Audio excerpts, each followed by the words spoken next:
Freddie Peralta's first pitch of the ball game is in there for strike one. The Rockies saw Freddie Peralta make his major league debut in May at Coors Field, and he threw a gem. Worked 5+ innings, struck out 13 amazingly. It's a guy that throughout the minor leagues always had ridiculous strikeout numbers, and he's a two-pitch pitcher. Fastball, curveball, but back in the day, the fastball sits around 89 to 91 miles an hour. You'd hear this guy has an invisible fastball. There's a curveball right there, jumping ahead 1-2. But for Peralta now, with the StatCast era and our ability to measure, we know he's a high spin rate pitcher, which means the ball carries through the strike zone. The other part of it is most of his fastballs cut. It's not listed as a cutter, and that was fortunate because that was strike three. That was all over the bottom of the strike zone. It kind of surprised Charlie, I think. I mean, that's a pretty good pitch to swing out with 2 strikes. Charlie's not going to fight right there. It's just showing you it's hard to pick up the baseball for whatever reason from Peralta. 2-2. And Charlie fouls that one off. The Rockies were being no-hit into the 6th inning against Peralta when David Dahl broke it up with a single. That was the only hit they got against this young man when he made his big league debut, and at the time he was 21. He just a month ago turned 22. The interesting thing about that ball game at Coors Field, his parents and his girlfriend were in attendance. His parents had never seen him pitch professionally, and they thought they were going to watch him pitch down in Colorado Springs. And he called them and he said, "Hey, change of plans." And he gets a strikeout up at the top of the zone at Charlie Blackmon. 1 out as we take a look at the Southwest batting order tonight for Buddy Black. The Rockies have not been scoring runs lately. In fact, over their last 11, just 34 runs. That's the fewest in baseball over the last 11. Cargo hit the 2-run home run last night that unfortunately did not hold up. Gerardo Parra will bat after Trevor. He hit a home run last night. Ian Desmond has reached an 18 straight. Chris Ionetta's batting 8th, doing the catching tonight. So DJ steps in, his 3rd ball game back, looking for his first knock since his return from the disabled list. Unfortunately for DJ, his 3rd trip to the DL. So I told you Peralta has some ridiculous strikeout numbers. They're so ridiculous. Through the first 9 games, 63 strikeouts is 8th most in Major League history, Drew. Through the first 10 starts, it's remarkable. I got another one for you. The league's hitting 155 against him. That is the lowest batting average through the first 10 starts for a pitcher in Major League history since they moved the mound to 60 feet 6 inches. That's crazy. Now, I'm not trying to make this guy out to sound like the second coming of Bob Gibson. It's just to inform that, you know, so far in his young career, he's been tough to hit.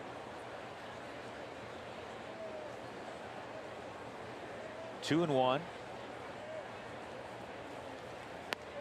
And that's in there for a strike. It's kind of perplexing in that he's made only 10 starts. He has been sent back twice to Colorado Springs. And some of it is they just want to limit how much work he gets as a youngster. 2-2 on DJ. Well, you're always thinking to yourself, I know in my mind, well, if the guy's going to be pitching in the minor leagues, why waste his pitches in the minor leagues when he can take advantage of them in the big leagues? I think a lot of things are overthought these days. Fastball inside at 93. It's 3-2 on LeMahieu. The one issue he has had, because the most hits he's given up in a game is 5 in 5 innings in Cincinnati, but he has walked some guys.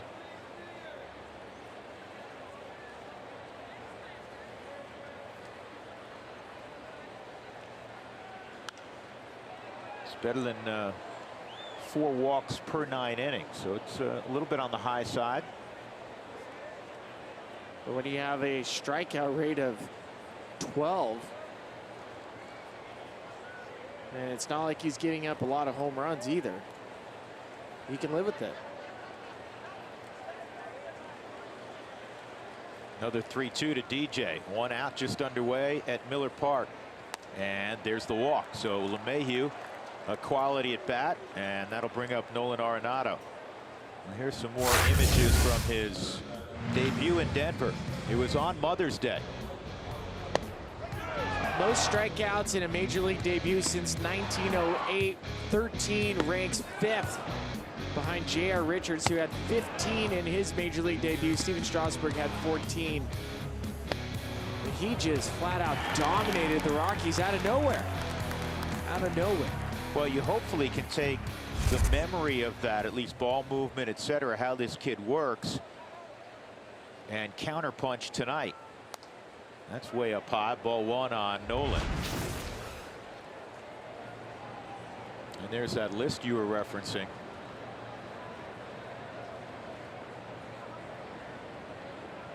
Can't believe Strasburg's debuts are already way back in 2010.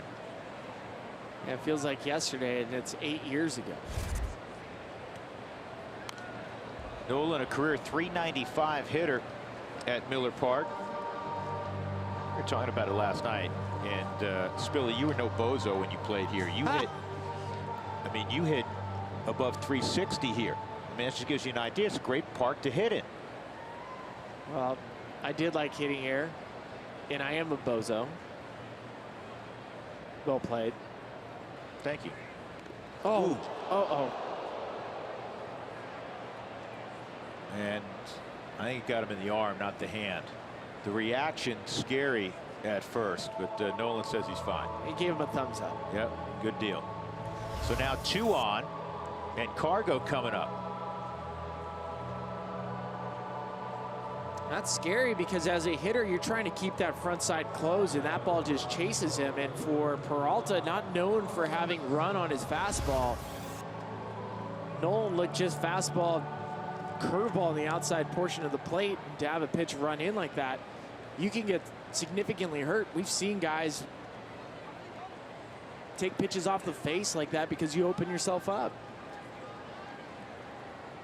So Cargo, the would-have-been star of the game last night, in a 1-1 game, he had a 3-2 pitch over the right field wall, a line shot to give the Rockies a 3-1 lead. He's just been so steady, and he's really picked it up the last 6 weeks. And he takes ball one. Ryan Addison's the home plate umpire. Adrian Johnson at first. The crew chief is Brian Onora. And Brian is at second base. At third is Trip Gibson. 2 on, 1 out. Boy, the Rockies would love an early jump tonight.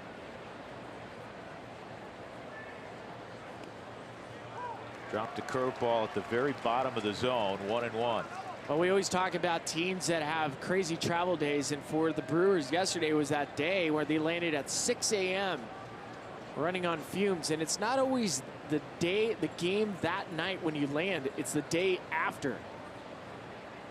So today's that day after. We'll see how they react. Cargo falls behind 1-2. Cargo 0 for 2 against Peralta in Denver with a couple of strikeouts. Seems like everybody in the lineup struck out at least once against him.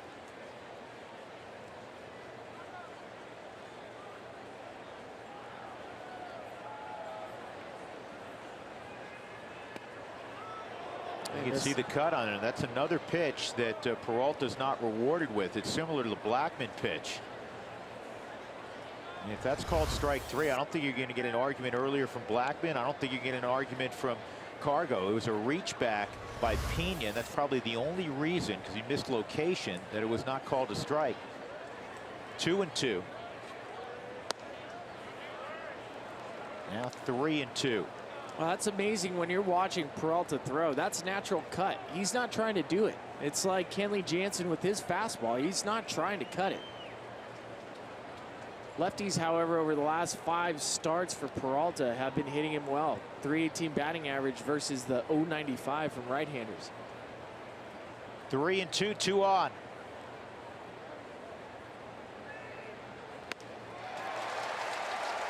Two outs as Cargo goes down. 2 strikeouts in the first. It'll be left to Trevor Story.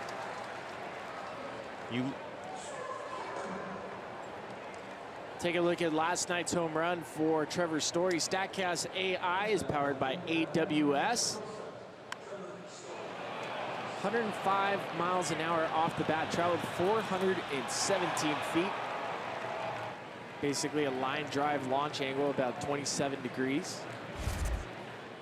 We still say it would have gone a lot farther if it wasn't for that wall back there. Yep. Great observation.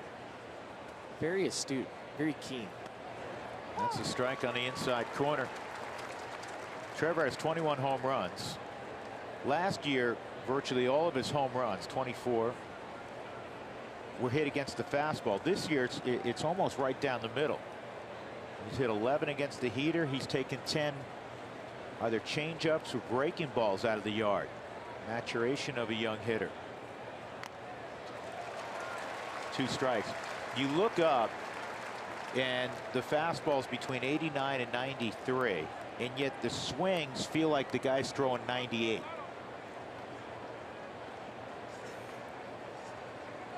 Peralta is 6 foot from Mocha, Dominican Republic.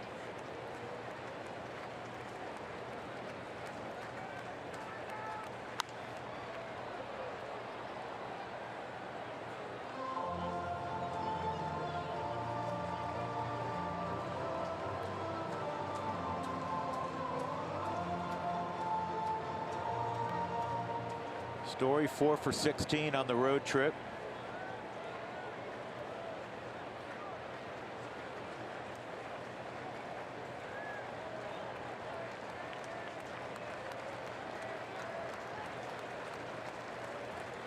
Two strikes.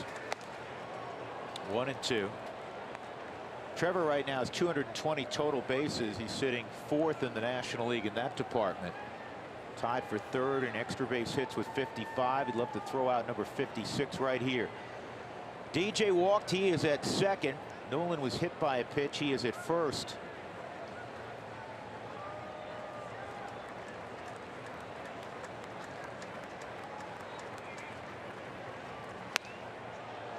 Seems like most nights lately, Spilly, the Rockies have been stuck on 3 runs. Last 11 games, 34 runs. And as I mentioned, that's the lowest offensive output in baseball. You know that's going to change, and change dramatically soon, and you hope it begins tonight. Well, a lot of those runs, there were opportunities for the Rockies to score more just based on situational hitting. And that's what we've been pointing out during that stretch of baseball. There's been so many chances to score. We see how they hit. What, 286 with runners in scoring position the last 11 games? That's not bad. That's better than what they've been doing for the season. It's 1st and 3rd, 1 out, failing to do and get those base hits. Those have all counted. This is in the air down the right field line. It'll drift into the seats. Going back to the point of when you're a good team and you're playing other good teams that are dominated by pitching, the Cardinals, 3rd best starters ERA in baseball. The Brewers right now, 7th in starters ERA in baseball. It's those small opportunities to score runs that you have to. Yeah, like last night, the Rockies ended up with 3, but they only had 3 at bats with runners in scoring position. They were 1 for 3. That's inside. So another strong at bat being put together now by Trevor, and you'll get the benefit of player movement now with the 3-2 count and 2 outs. The other thing, you've elevated this young man's pitch count to 30 here in the 1st frame. So he has glowing numbers, but he typically has not worked very deep. 102 pitches was a season high for him back in June. Otherwise, he's been averaging about 95 pitches. Win the battle. And it's in the air to shallow left center field. Lorenzo Cain makes the catch. The Rockies do not score in the 1st. It'll be time for Tyler Anderson to do his thing when we come back.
It's time for the Built for Baseball, brought to you by T-Mobile. How about the July that the lefty from Las Vegas put together? 2.16 ERA.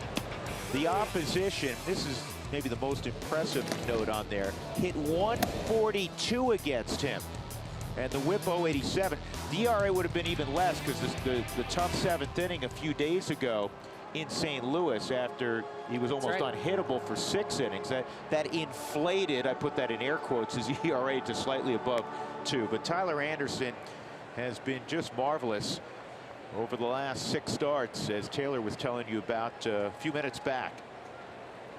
For Tyler Anderson, that 7th inning, he talked about losing a little bit of a feel. But over the last 5 starts, we've noticed the cut fastball has been so effective because it's set up his changeup. He's been able to command fastball into right-handers with the cut. We'll throw the 4-seam fastball above the belt, and then we'll occasionally sprinkle in a curveball. He's throwing the curveball about 5% of the time. And there's a fastball, and there is strike 1 on Lorenzo Cain. He and Christian Yelich just flip-flopped in Craig Counsell's lineup tonight. Yesterday, Cain hit second and Yelich led off.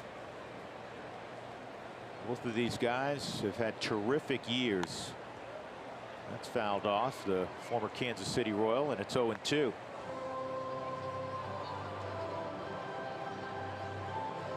You know, sometimes you make a move for a guy in the offseason and there's, you know, some growing pains. Change of scenery doesn't always work initially. You know, the Rockies have an example of that. Gerardo Parra, the former Milwaukee Brewer. Gerardo is now in his 3rd year with the Rockies. First year wasn't great. I mean, he'd tell you that. Last year, terrific. 71 ribbies, 10 home runs. This year, he's been terrific as well. But in the case of Cain and in the case of Yelich, 2 acquisitions this winter,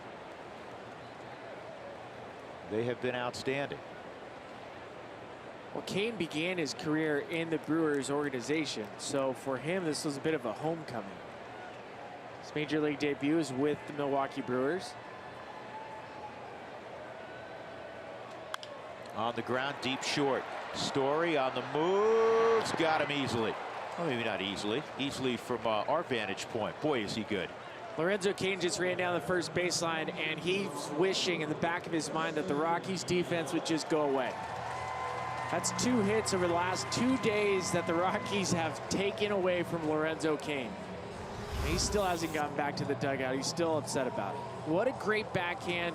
Trevor with so much arm strength, and for this one, he didn't really get the full chance to spin his hips around to get the full power of his arm. I'm telling you right now, there's very few shortstops in baseball that have that type of arm strength.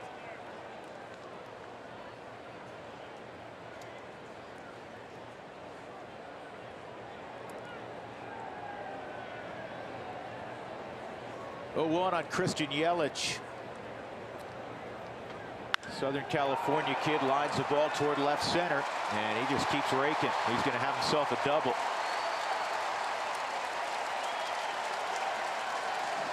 Real quiet approach, and he's short to the baseball. Leading the National League, beginning the evening with a .321 batting average. Here's the rest of the Southwest batting order tonight for Counsell. Jesus Aguilar will be next. Then it's Jonathan Scope, who just recently came from Baltimore. Ryan Braun getting the start against the lefty. Travis Shaw, Hernan Perez, Manny Pena, and of course the pitcher Freddie Peralta. So 1 out, a runner at second, and here's Aguilar. He had a key 9th inning walk yesterday with 1 out against Wade Davis.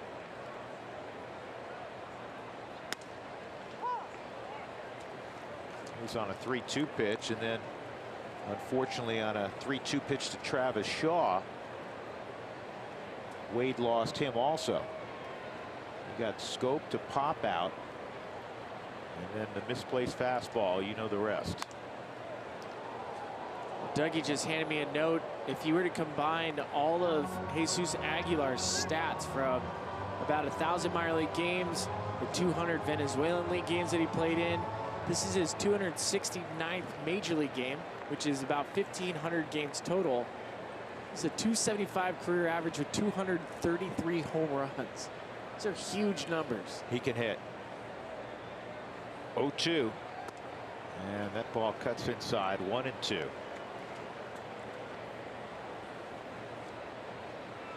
He's been in a funk, though, and the Rockies look to keep him there. He's 8 for his last 60 at the plate.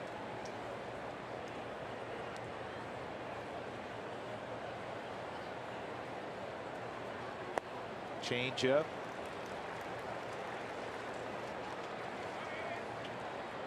I wouldn't be surprised to see Anderson double up on that. Discussed it last night. The book on Aguilar is if you can go soft against him, you will typically have far more success. You want to see, I'd like to see if he's going to throw his curveball or changeup, not the one with the hump. Fastball, that surprised him, but it was inside. 3-2. You can just tell by the reaction.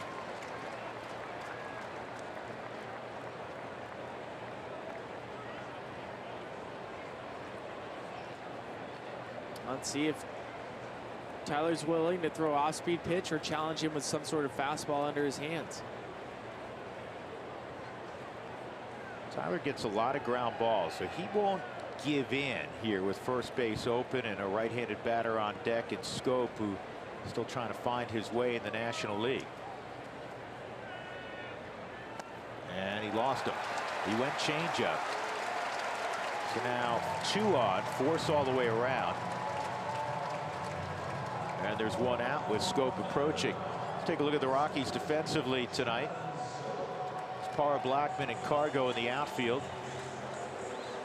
And that airtight infield of Nolan, Trevor, DJ, and Ian Desmond. Tom Murphy caught last night. Chris Iannetta has the tools of ignorance on tonight. We haven't used that term in a while. I think it's intellectually unfair to Chris and all others. There's a pitch just inside. They're down low, evidently. Well, it's been a strike zone that was not called low for Freddie Peralta, and it's not called low for Tyler Anderson. But you'd like to see that strike zone expand a little bit to right at the knees. Changeup swung through. Did you ever hear my theory as to how home plate umpires call a game? No. If they have a small zone, postage stamp, they were position players. If they have a big zone, they were former pitchers. All right. And that's the entirety of my theory. 1-1. Sometimes we have the umpire's media guide. So I'm curious if Ryan Addington, who's the home plate umpire today, was a position player. I have that guide, but Ryan is a call-up umpire. Right. Doesn't mean he doesn't get a lot of big league games, but he's not a full-time big league umpire. He's a vacation umpire. He works in AAA, so we don't have his extensive bio on him yet.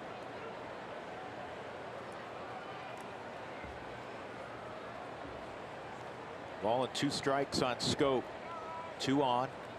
Bottom of the first, no score. And that's going to be the first hit for Scope. Cargo up with the baseball, and they're going to have to hold Yelich at third.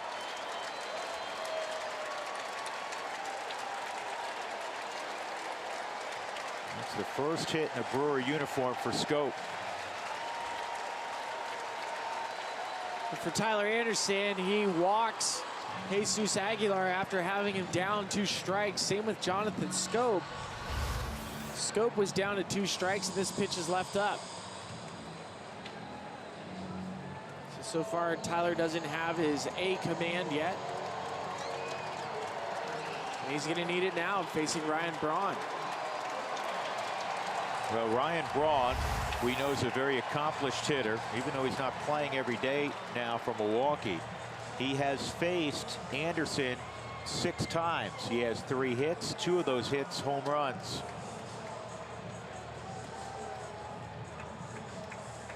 He pinch hit last night and flew out. It snapped an 8-game hitting streak.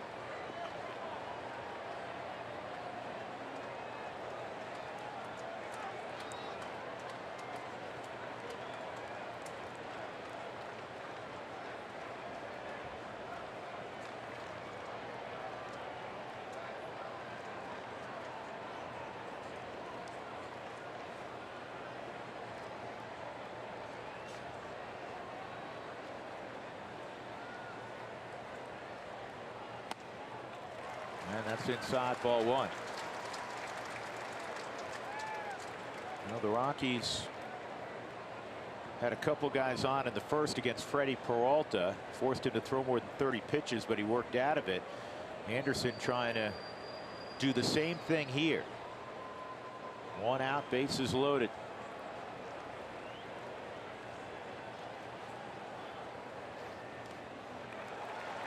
And now it's 2-0. Trying to drop a curveball in there.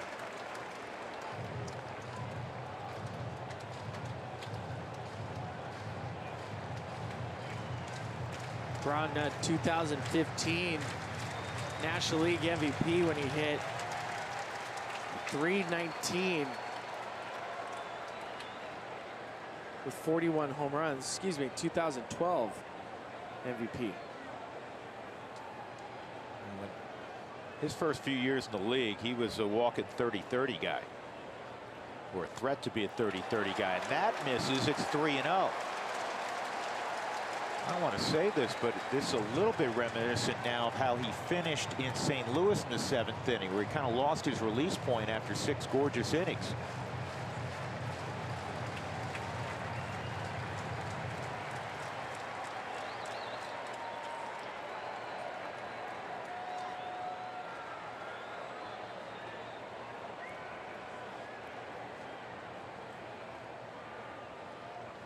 Three O's in there. 3-1.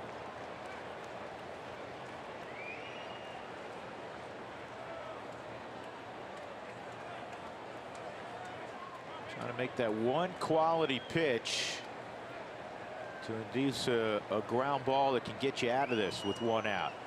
Not an easy guy necessarily to double up, though. Braun still runs pretty well.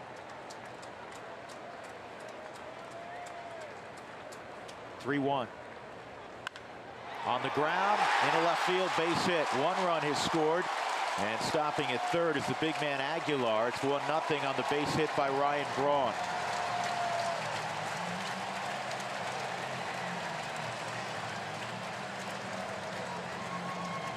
(2-0, 3-1) counts against high quality hitters. Not desirable.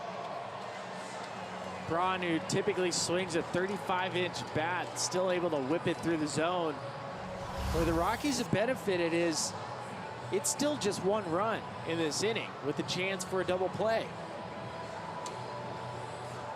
Do you know how we often say when a hitter's in a slump, you might as well just give him a 2-strike count to expedite things when he goes to the plate? It seems like all year, just give the opponent a run in the first inning and then we'll play from there, because the Rockies now have given up 92 runs in the first inning, more than any other team in baseball. But what is interesting is that on numerous occasions this year, 16 times in fact, the Rockies starter has allowed a run in the first and gone on to throw a quality start. I certainly hope that's the case this evening with Tyler Anderson. Travis Shaw at the plate. Shaw's back at third base this evening. He was at second yesterday with the addition of Mike Moustakas. The council took one of his big lefties out. Shaw gets to play. Moustakas watches.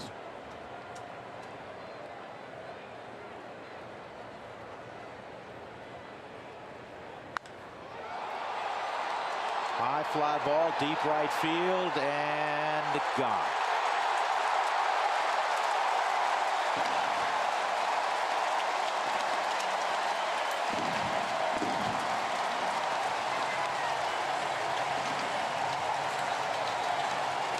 Five runs, and there's just 1 out in the first.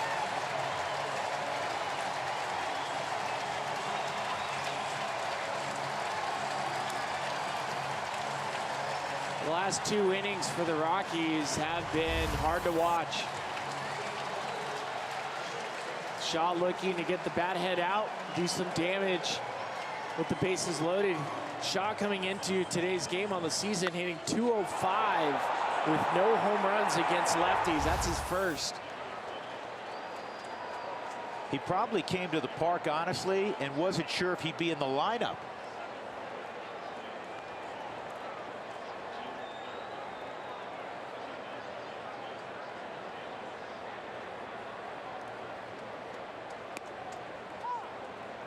1-1 on Perez.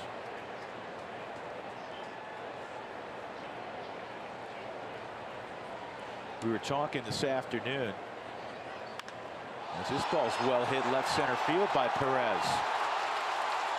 And this ball's gone. Unbelievable. Ninth for Perez. It is 6-0.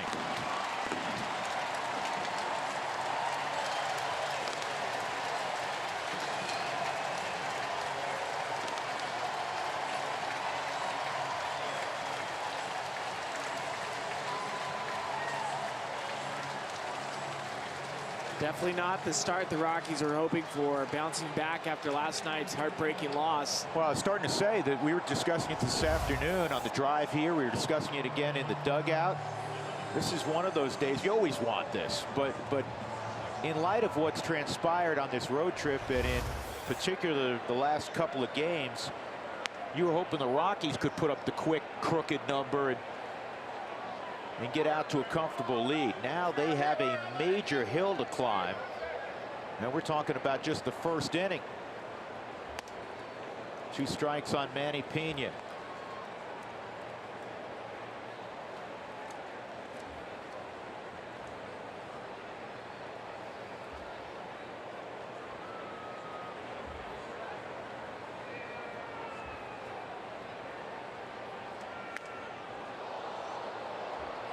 Need a new bat. 25 first inning runs now allowed by Tyler in 23 starts. Well, knowing Tyler Anderson, he's going to look at 2 at-bats this inning. It was the Jesus Aguilar at-bat where he had him 2 strikes, ended up walking him. And Jonathan Scope, who hadn't had a hit yet in a Brewers uniform, had him 1 and 2 and missed with the fastball middle up.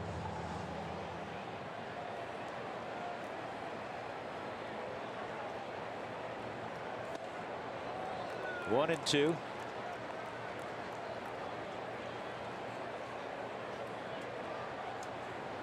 Now Tyler Anderson, who's gone 6 or more innings in 9 out of the last 10 starts, that's in jeopardy.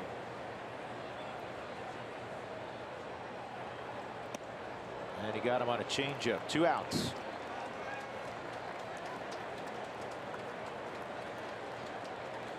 So the Brewers will hit around in the first inning. That is never good.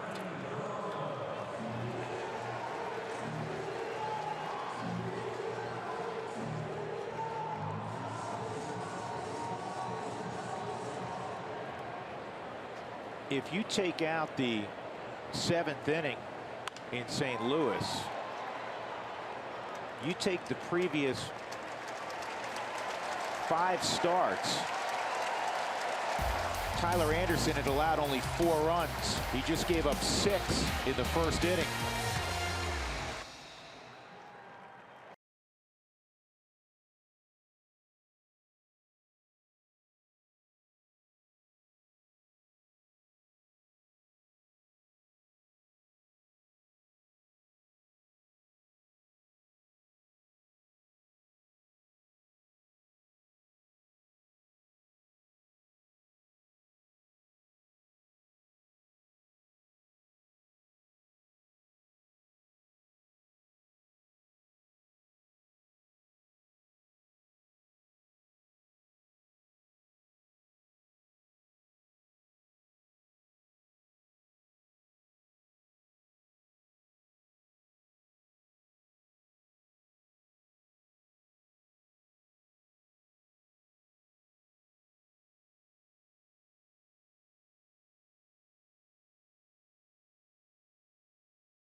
Brought to you by the 2018 Toyota Tundra in your hometown Toyota stores and by Southwest Airlines. Low fares, no hidden fees. That's transparency. Rockies with plenty of work to do. The Brewers get 6 in the first. They go back-to-back for the 6th time this year. Travis Shaw, left-on-left grand slam. As Billy mentioned, the first home run he's hit against a left-handed pitcher this year. And then Perez behind him hit a home run. Gerardo Parra, Ian Desmond, Chris Iannetta against Freddie Peralta.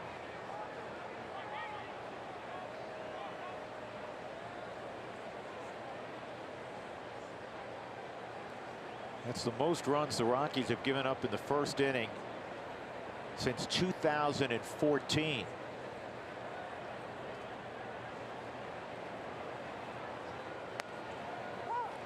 Strike one on Parra. Having been in the dugout before and going through similar situations in first innings, it's always calming to know that that's just the first inning, and you have 24 outs to go.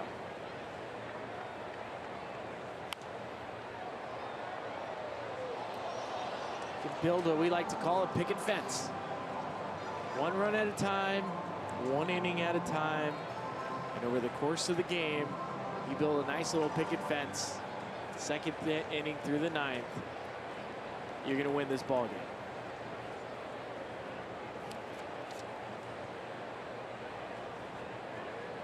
Parra's been going well, and he fouls that delivery off.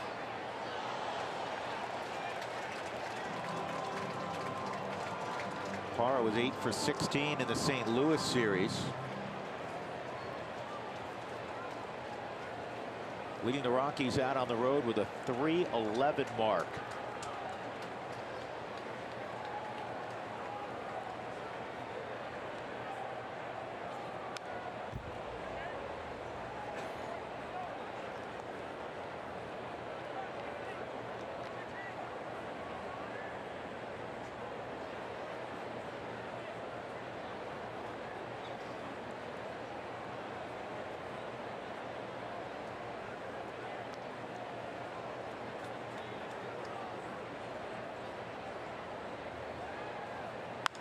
This ball's well hit to center field. Kane going back, and he'll gather it in the middle of the track. Made that look easy. That ball was well struck.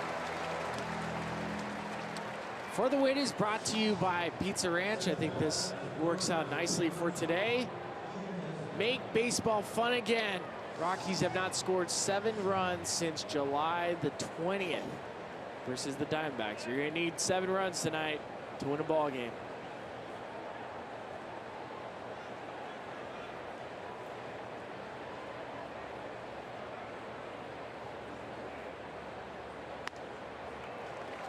Oh, and 1 on Ian Desmond.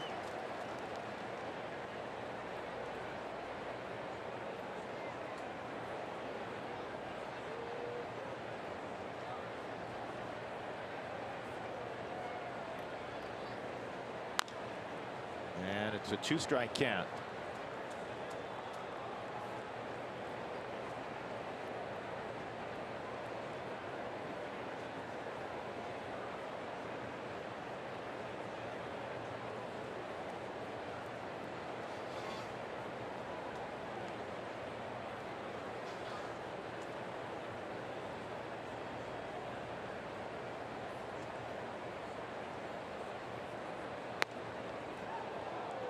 Off the plate, 1 and 2. Desi's reached in 18 straight. And an infield hit last night. His career long is 19 in a row. Back in 2013. And he was working for the Washington Nationals.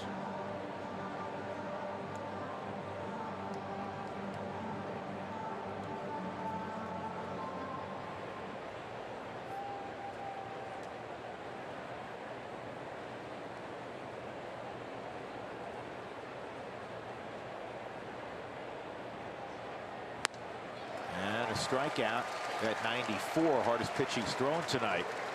That's his 3rd strikeout. They're 2 gone in the Rockies half of the 2nd. That'll bring up the catcher Chris Iannetta. Really is an explosive fastball. There's deception for Peralta. A lot of carry through the strike zone. It's almost like you have to prepare for him in your mind that he's a harder thrower. That he throws 98 miles an hour.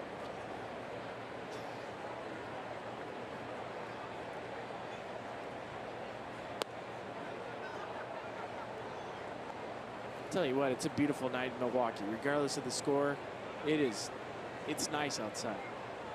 Roof open. Yeah, Rockies have been fortunate in this trip to the Midwest where it could be oppressively hot and humid. It has not been. But they would have gladly taken hot and humid over the results of the first four of the first 5 ball games on this trip. No question. Rockies in all 5 games have either led or been tied in the 8th inning, and they led in all 5 games, and yet they're just 1-4. It has been a difficult week to say the least. It's a difficult start tonight. They're trying to turn it around. Down 6-0.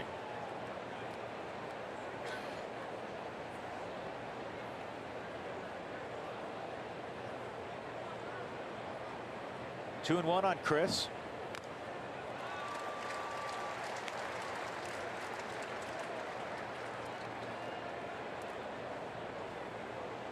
Really the most comfortable at bat. I know it's just 8 hitters into this matchup again with Freddie Peralta, but Gerardo Parra looked the most comfortable at the plate against him. And Peralta strikes out Iannetta. So 1-2-3 second, 4 strikeouts for the 22-year-old. 6-0 Milwaukee.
Story, a Gold Glove caliber defender, but as we saw last night, he's very good offensively as well. He played in his 350th career game and went yard in that game. When I was talking to him about that home run, he said it had a little bit to do with the way that this park plays for him.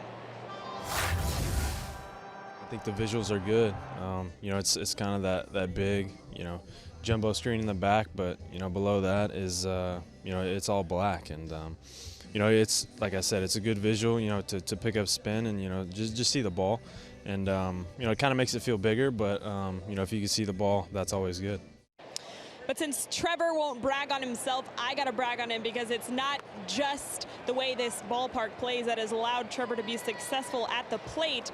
As I mentioned, his 350th career game last night, he had 72 home runs in those games. And look at the company he keeps in that. He's third all-time among shortstops in 350 games when it comes to home runs. Just Ernie Banks and Alex Rodriguez above him. Not bad company to keep, you guys. Unbelievable company to keep. Ernie Banks is a Hall of Famer. Alex Rodriguez should be a Hall of Famer. I'm not going to get into the details of other things in his career, but the numbers he put up, ridiculous. And Trevor is right there. Trevor also, the 350 games in terms of home runs in 350 games by a Rocky, regardless of position, he's #1. Special talent. Last time I checked, he was really, really good with the glove also. And a leadoff walk in the second by Kane. So Tyler Anderson, not as he normally is, super sharp. And just looking at the numbers that Anderson put up in July, it's just remarkable what's going on today with him. Just not used to seeing the lack of command for his pitches. And again, you have to wonder, based on how he finished in St. Louis in that 7th inning when he walked 3 in a row out of nowhere, if there is some carryover. We were assured that there wasn't by Tyler after the ball game, that he was fine, and Steve Foster kind of addressed it this afternoon. They worked on it during side sessions. Pretty close play, out at first base. Kane is picked off by Anderson. Adrian Johnson standing at first base as Lorenzo Kane was just laying there trying to see if he's out. Really, I'm out? Adrian wouldn't even look at him. He's like, nope, you're out.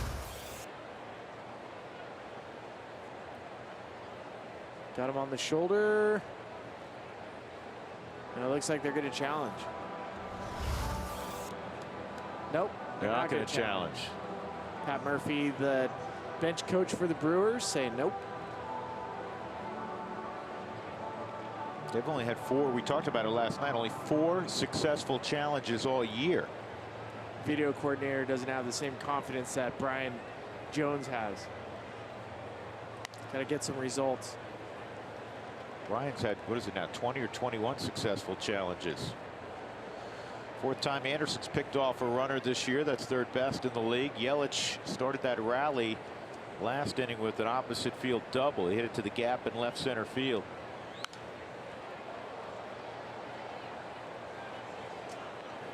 Yelich is hitting darn close to 500 since the All-Star break.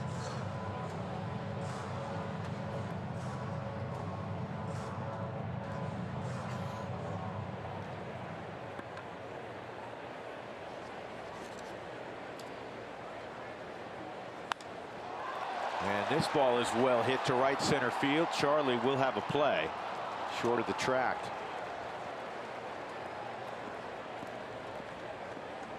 Jesus Aguilar coming up. Fans, join in on the conversation. Send us your statements, your questions, or photos to Twitter. Include the hashtag Toyota Talk.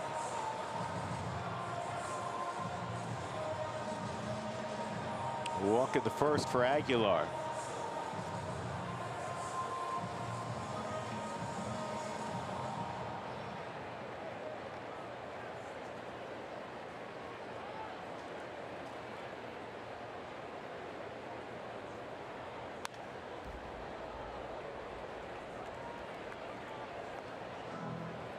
Oh, and 1 on Jesus.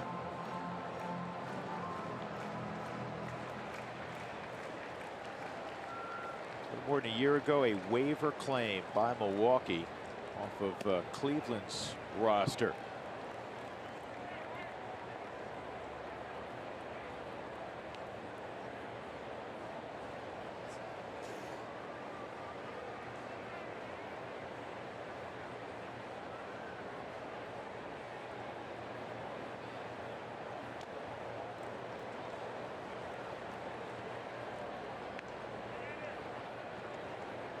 Aguilar's actually played a tiny, and I emphasize tiny, bit of third base.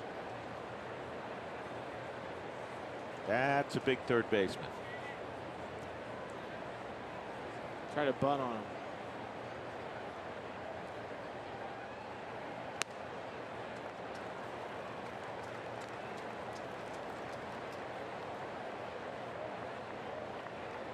At UC Santa Barbara, my college roommate was a 6'6" third baseman, Dave Molitor.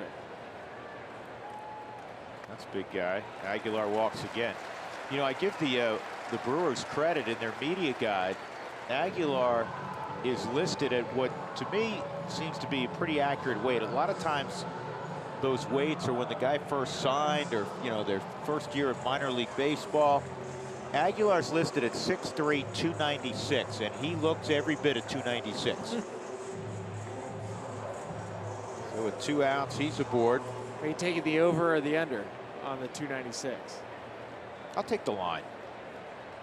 You're 296. You're sweet. Yes.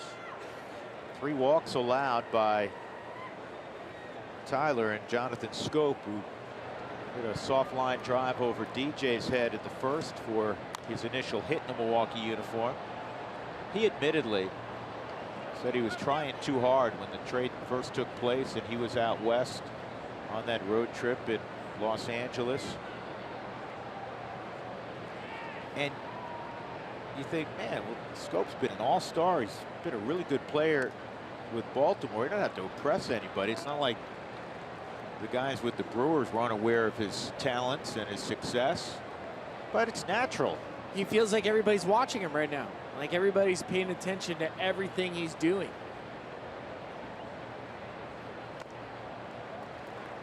Two and one on Scope. Just the command isn't there for Tyler Anderson today. For whatever reason, he started off the game on a good note. Three batters in, 3 first pitch strikes. But since then, he hasn't had one.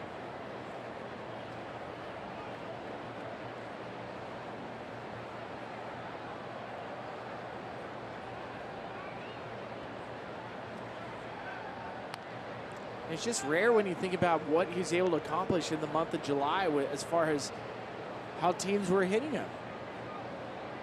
142 batting average is a single season best for any Rocky.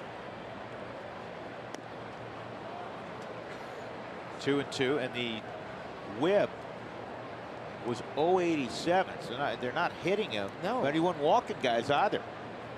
Tyler Anderson sitting ahead of Sean Chacon and Ubaldo and Jalees Chassin. Truly put together a remarkable month of July. That's why it's rare seeing today's start. Good pickup by Story, and that's all for the Brewers in the second. Couple of walks, 1 man left. We'll go to the third. The Rockies down 6-0.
For CenturyLink High-Speed Challenge question, as always, go to AT&T Sportsnet RM on Twitter to cast your vote. Which Rocky would you most like to ride to the Sturgis Rally this weekend with? Larry Walker, Charlie Blackmon, Todd Helton, or Ryan Spilborghs? Here's the thing. First of all, I ain't going with you, Spilly, because you don't know how to ride a two-wheeler. Secondly, I don't know if any of those guys ride a motorcycle. Larry Walker. Rides a what, motorcycle? Yeah, he rides a Harley.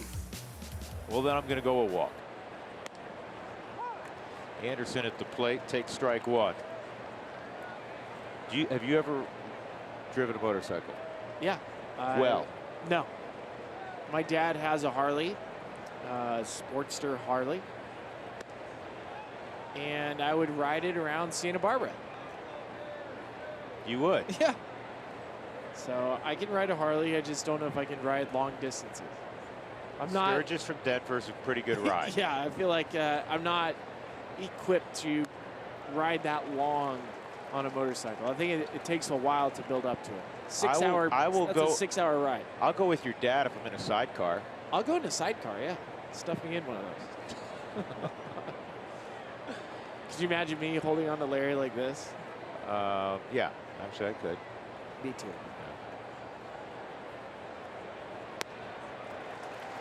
Anderson strikes out. I'm sure we'll get a nice response on that CenturyLink high-speed challenge question tonight. We'll show you the results with Connor and Corey later on this evening in the post-game show. One out. Charlie will get another look at Freddie Peralta. 5 strikeouts the first time through the lineup. This is reminiscent, unfortunately, of what he did the first time. Look, Rockies, again, didn't have a hit against him until the 6th inning. They had only 1 hit, and that was a base hit by Dahl. And they struck out 13 times in 5 2/3. Charlie should just drop a drag bunt.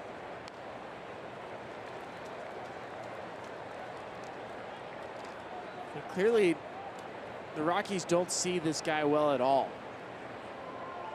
Manny Pena's trying to walk it off.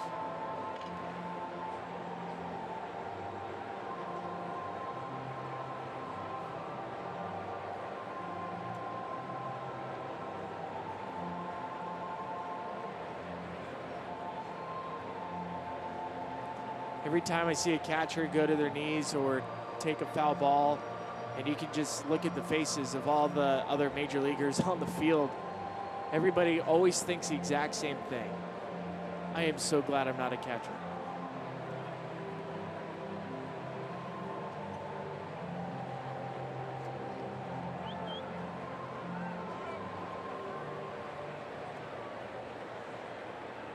So we'll resume. 1 strike on Chuck.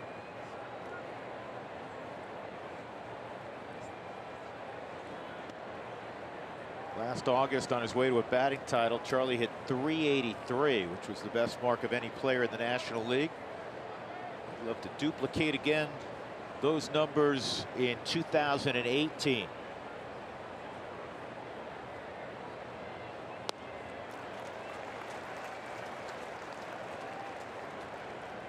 One and two.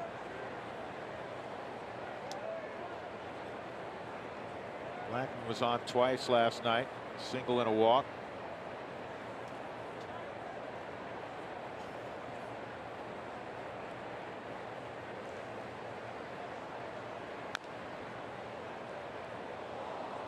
Counsell missed the foul ball.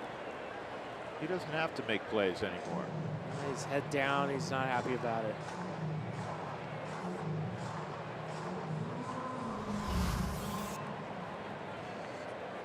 Forget, Counsell played in what, 3 games as a Colorado Rocky?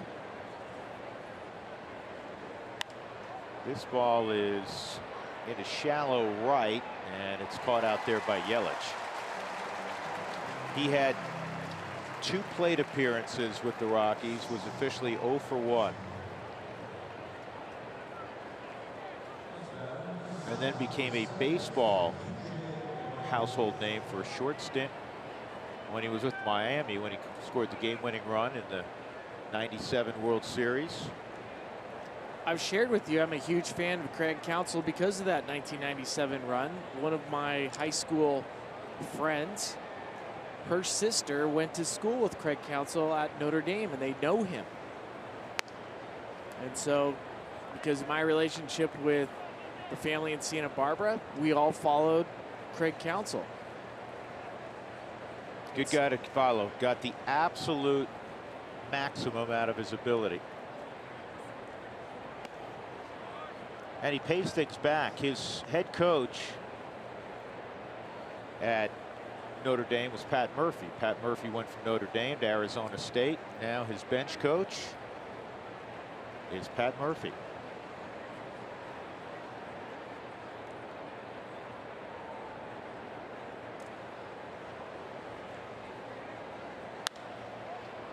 DJ hits it in the air to right.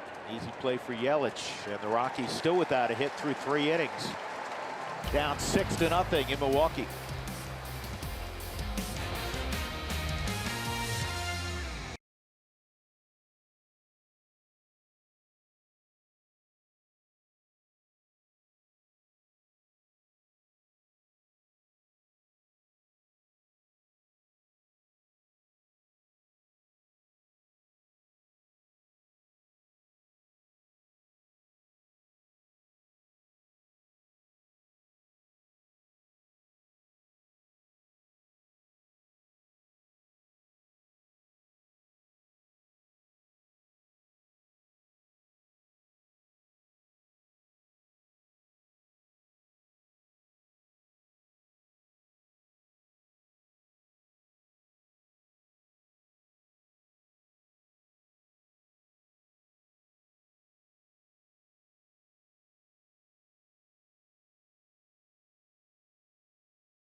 MLB Ballpark app. Access and manage your tickets. Enjoy check-in offers, exclusive content, and much more. Download the MLB Ballpark app today. That's what she's using. Bottom of the 3rd inning, Tyler Anderson gave up 6 in the first, including a Travis Shaw grand slam. The first run he allowed was a bases-loaded single to Ryan Braun, and it's Braun who steps in right now. Southern California high school player who went to the University of Miami to play collegiately. And he takes a fastball at the bottom of the zone, strike 1. He's number 1 on the all-time Milwaukee home run list with 313. He's driven in well over 1,000 runs in his career, well over 300 doubles. In fact, he has more than 700 extra base hits. That's a big number. It's a huge number. Well, coming into this season, it was a career 300 hitter at the major league level. And this ball is lined to deep left, and Parr is going to have to, well, he's not going to have to play it off the wall. It got out, hit the very top of the wall, and skipped over. 3rd home run tonight for Milwaukee. And they now lead at 7-0. The 12th home run this year for Braun. He's still strong. That was just a line drive. Initially off the bat, I thought Parr may have a chance to make the catch. Then you think, okay, it's off the wall, it's a double. It just stayed hit. I mentioned earlier, Ryan Braun typically will swing at 35-inch bat, 33 ounces. When you swing a bat that big, if you touch it, it'll go.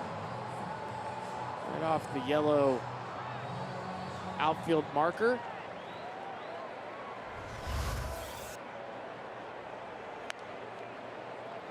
Curveball misses to Shaw, ball 1. That's another 2-strike hit today for Tyler Anderson. That was an 0-2 pitch. 2-0. So now Braun with 314 home runs. And the Hall of Famer Yount.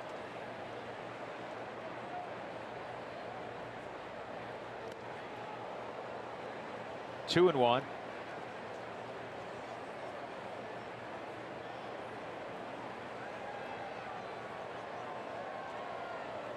The Rockies, you know, have had a rough week. We started the broadcast talking about that. All the walk-off losses, 3 of them. The Rockies began the night 58-51. Their starting pitching has been so good, especially the last couple of months. I can't remember a game where they were down by a big number. I mean, every night they're in the ball game because of their starting pitching. And they've had some rough losses, some hard to stomach losses, but I can't recall the last time. Man, it's a huge number early. Can you? I can't remember it. I mean, other than I think there was a Giants game in there, or a Diamondbacks game where they bounced out to a big early lead.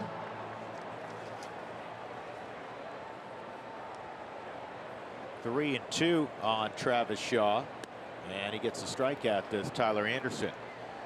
That is his second tonight, and that'll bring up Hernan Perez.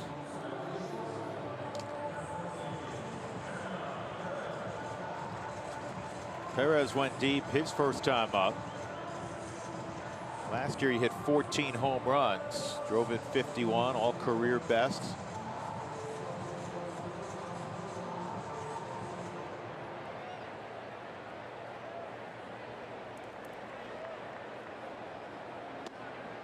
Cutters down low. Harrison Musgrave now starting to warm up in the Rockies bullpen for 62 pitches for Tyler Anderson.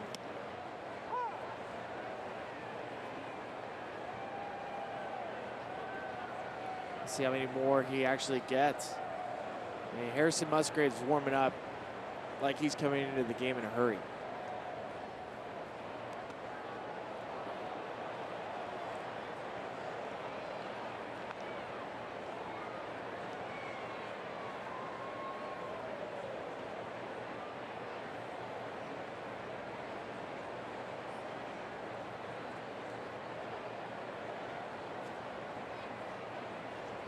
Two on and 2 and 2.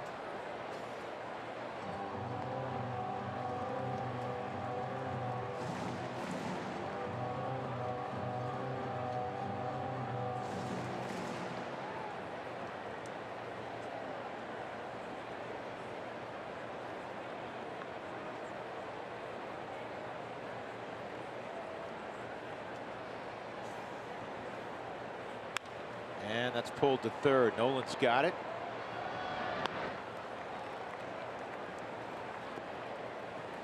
Two outs. Manny Pena will come up. Fans, if the Rockies score 7 runs in the game, they'll need to tonight. Go to participating Colorado Taco Bell locations the following day between 4 and 6 to get your Rockies Taco Special. Live Moss at Taco Bell. Speaking of 7 runs, the Rockies have not scored 7 in a game since July the 20th. They've been winning with outstanding starting pitching. Tonight they're going to have to win with their bats. There's no other way to spin it when you're down by 7 in the 3rd inning. Curveball a strike on the catcher Pena. He struck out his first time.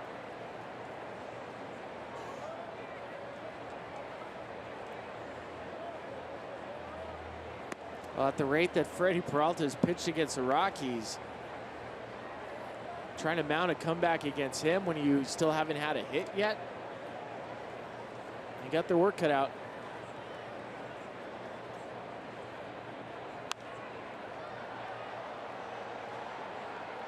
This is a drop in the Milwaukee dugout, so no play for Desmond.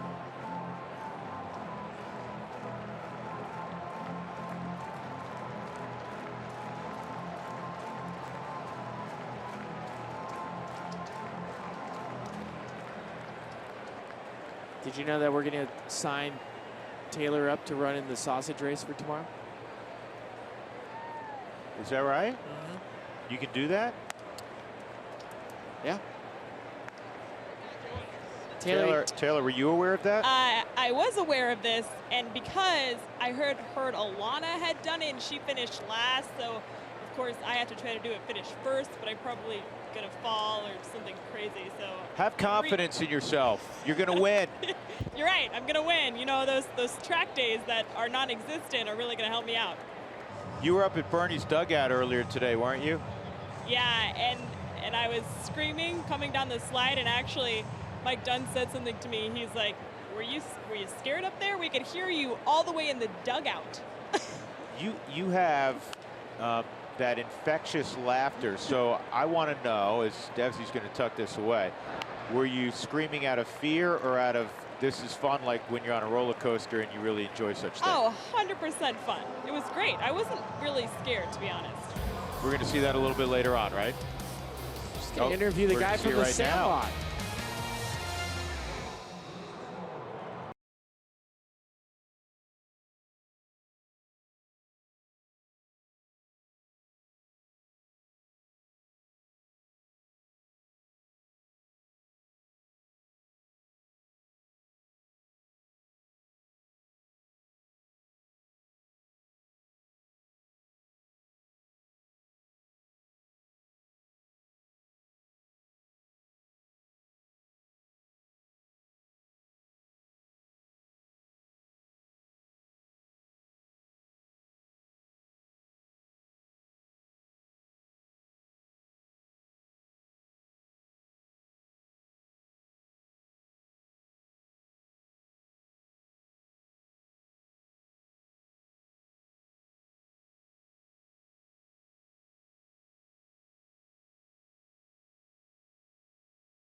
Being made right now as we have two members from the Sandlot with me. Turn around, they gotta see your jersey. Scotty Smalls and Gertrude Weeks. That's right, I'm here with you guys. I mean, the Sandlot, one of the most iconic baseball movies of all time. When you guys were making that movie, did you have any idea how big it was gonna be? Oh no, I don't think you could set out to make a movie that means so much to people like this one did. This is a very special thing, and we just went out there and had a good time, had a great cast, great script, great director, and got really, really, really lucky. It might have been all because of the black eye that you had, right? It was quite a shiner. It was a good one. But, you know, we threw a stake on it, so it, you know, knocked the swelling down. But it was just a little black and blue. It wasn't that bad. That was a pretty good scene and the movie. Do you guys have a favorite scene that stands out to you from filming it? My favorite scene still is the 4th of July sequence. Being out there at night, playing a night game of baseball is amazing. Plus, it was really nice to film at night. It was like the one cool night that we had all summer long. So. Summer. My favorite scene is the treehouse scene, where I learned how to make a s'more, and Squints tells the story of the beast. That was my favorite scene. I think every scene in that movie is so good. So I want to know, you know, we can watch the movie and kind of pick up on the different characters' personalities, but is there any character whose personality just does not reflect the kind of person they are in real life? No, I think we're all pretty true to character. David, our director, always said that he wasn't looking to cast people, he was looking to find the right kids. So all of our personalities really translated into the film, and I think still into real life today, right, Tom? In a way, I think so. I think no matter how much you try as an actor, though, a lot of your personality does come out in your performance, even if you don't want it to or not. But I think we're watching the movie now. It just different mannerisms, different things that I didn't even know I was doing.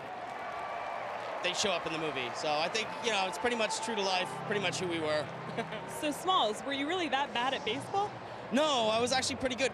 I had a baseball coach who called me up after he saw the movie, and he said, "What did you do to me? Why did you do this to me, Tom?"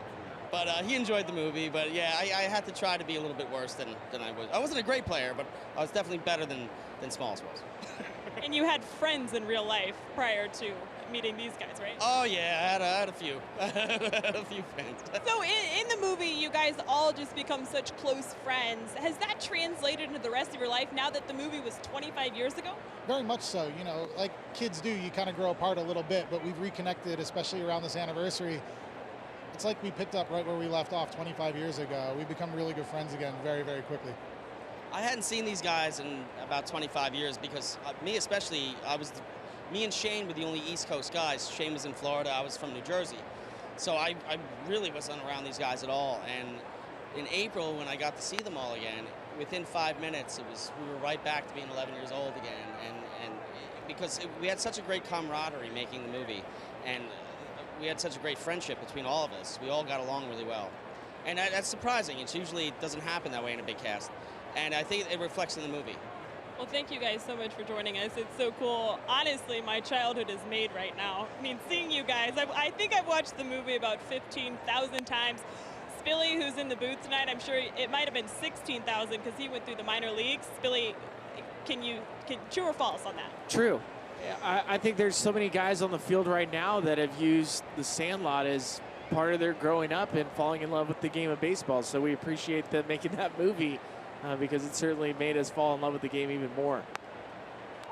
3-0's in there, 3-1 on Cargo, and maybe one of the most uttered lines from that movie that most kids have had applied to them. You're killing me, Smalls.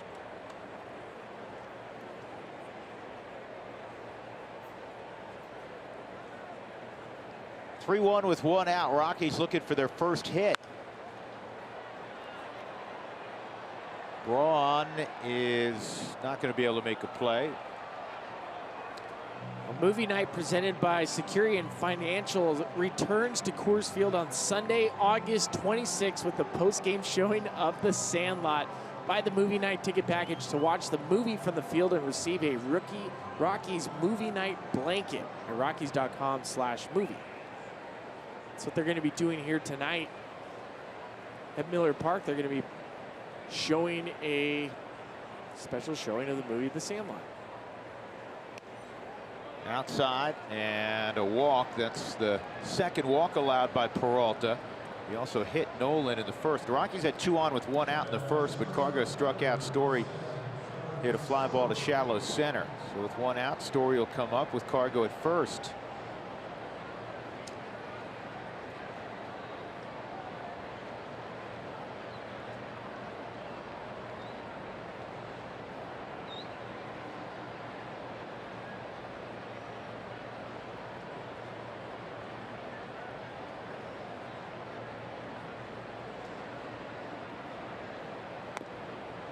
Breaking ball, first strike.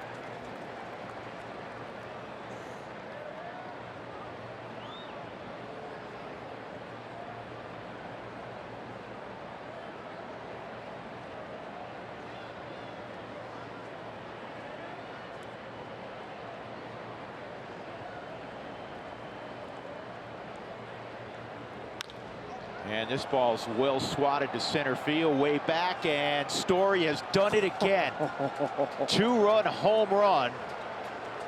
And the Rockies are now down 7-2. First hit of the night, and it went a mile. 22 home runs now for the Rockies shortstop. Trevor just hit the treehouse in right center field. That ball was a rocket off the bat. He's better than Smalls.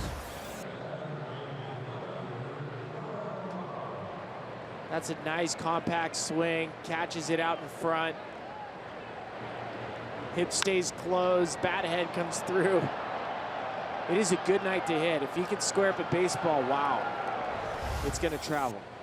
When the center fielder gives up on the baseball a couple of strides into his following of its path, you have hit it really far. You see it with corner outfielders. Well, you don't see it much from a center fielder quitting on the baseball, saying, I got no shot. 107 miles an hour off the bat. Drew, this went 435 feet into right center. Like that's not typical right-handed power. Those guys out there in that control tower, They're bringing aircraft in and out of Milwaukee, and they also had a baseball flying at them. Comeback starts now. I'm on board. Parra had the best at bat prior to that swing by Story. He had a line drive to deep center that was caught over the shoulder style by Kane in the middle of the warning track.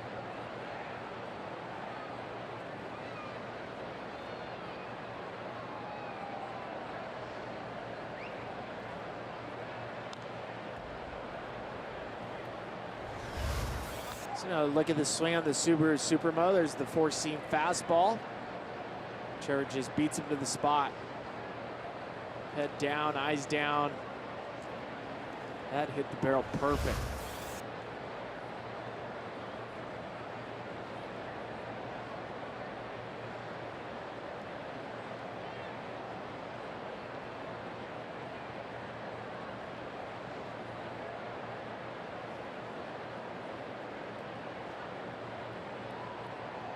Runs in back-to-back games now for Trevor. It's 5th time he's done that.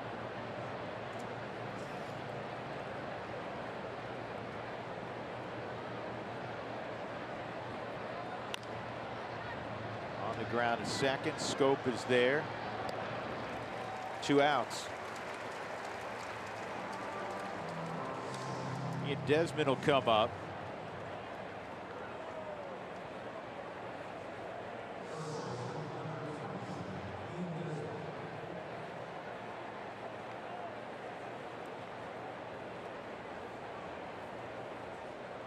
Desmond struck out swinging his first time.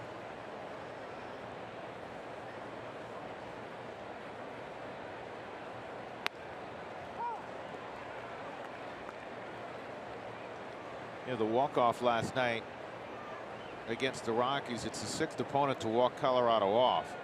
Last year, it happened 8 times. Milwaukee now has 8 walk-off wins.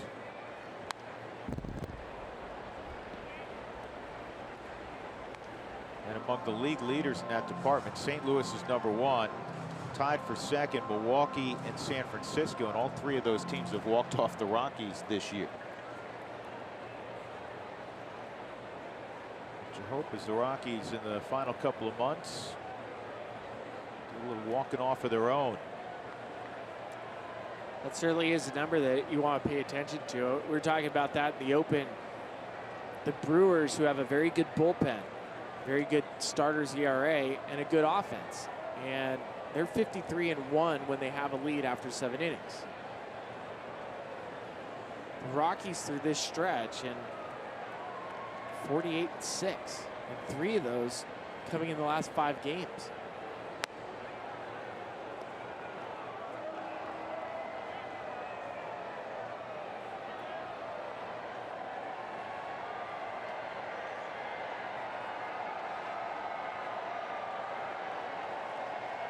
Two and 2 on Desmond. And he strikes out against Peralta. 6 strikeouts for Peralta. The Rockies got a walk from Cargo and a 2-run blast from Trevor Story, their first hit of the night. It is 7-2 now.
Rockies got a 2-run home run from Story. They're on the board at 7-2.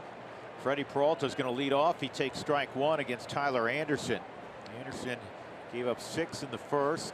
He allowed a home run to Ryan Braun last inning. 3 home runs tonight for Milwaukee.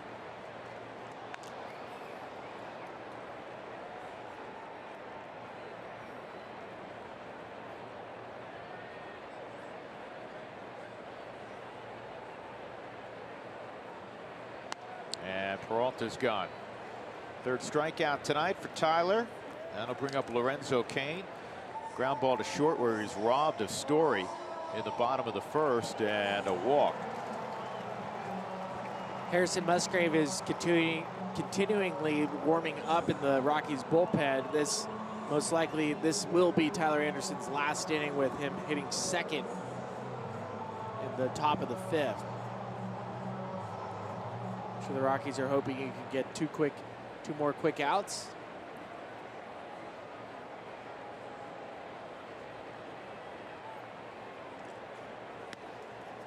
Cain takes a strike.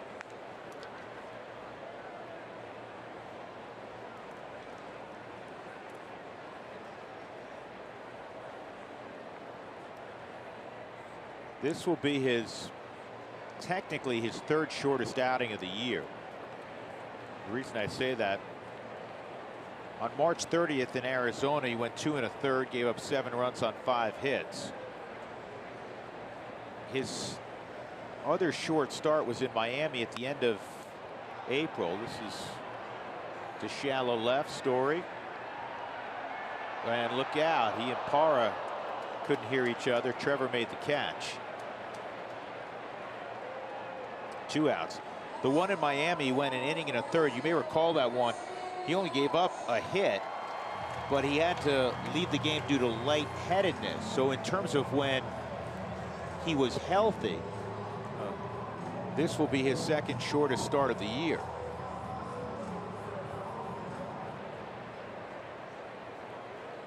It happens. Even guys on a roll are going to have a rough one here and there. Tyler's been so good, but the 1st inning got away from him.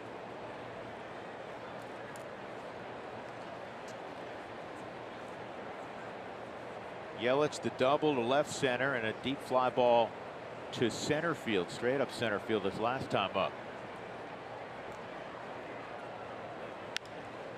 And Story can't get there. And Trevor's upset with himself. I think he feels like he slightly mistimed the jump.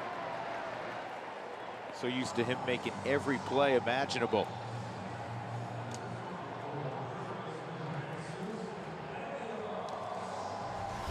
Well, Yelich for the season hits lefties better than righties. He's now over 360 on the year hitting against lefties. And there's the timing.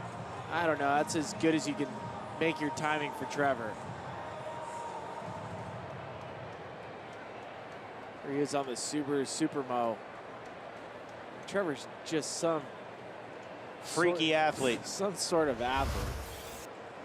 Aguilar at the plate with Yelich at first. Aguilar has walked twice. Curveball dropped in for a strike. Christian Yelich has 14 multi-hit games in his last 19 outings. He can hit. When he came out of high school, he was listed by most scouting services as the purest high school hitter in that draft. It's been borne out.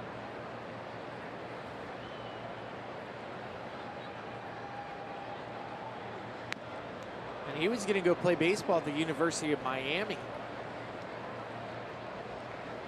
before deciding to sign with the Marlins. You're a SoCal kid. What's the allure of, if you're in Southern California? Miami's a great school, great academic school, rich tradition in football and baseball. But if you're in Southern California, isn't it USC, UCLA? And if you can't get into those schools, you go to Santa Barbara. I'm sorry.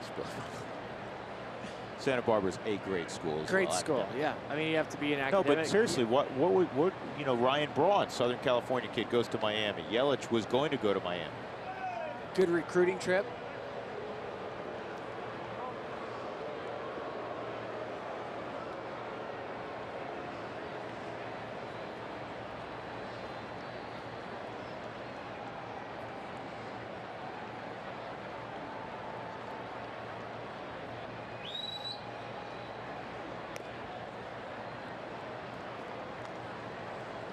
This is what happened to Tyler in the first inning, where he had Aguilar, who's been in the middle of a bad slump. Drew, you pointed it out. His last 50 at-bats have not been so good. And he lost him. Worked a walk. Jonathan Scope, who hadn't had a hit yet in the Brewers uniform, got a hit.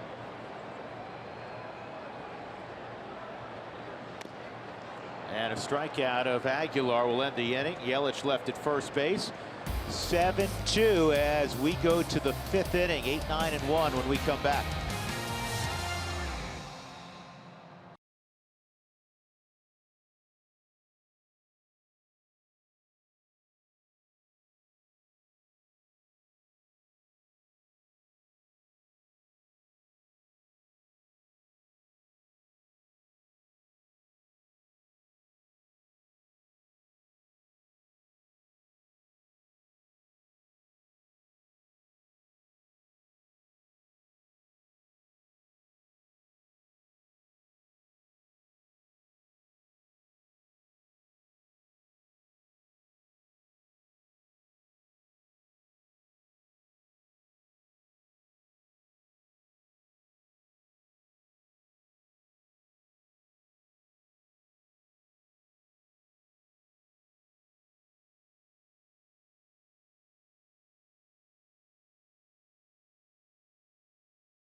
By Subaru, love, it's what makes a Subaru a Subaru.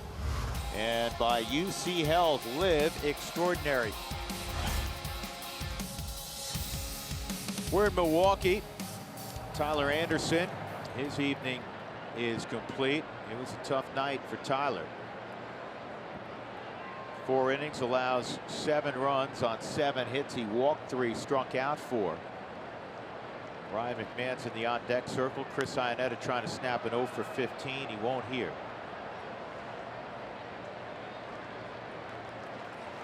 Kane makes the catch, and that'll bring up McMahon. Nope, they won't bring up McMahon. They'll go with Pat Valaika. McMahon walks back to the dugout. Valaika will take the AB. These are tough ABs, but they're also at-bats that can kind of kickstart an offense. When a pinch hitter comes in, takes a good quality at-bat, sometimes there's some damage to be done. You can get a little bit of momentum going. Well, here's it. Yeah, listen, you got to hit your way back into the ball game. Rockies had the 2-run home run, the only hit they have against Peralta. If you're Valaika, get on base somehow. The top of the order's next. See if you can start putting together some hits 3rd time through. Exactly.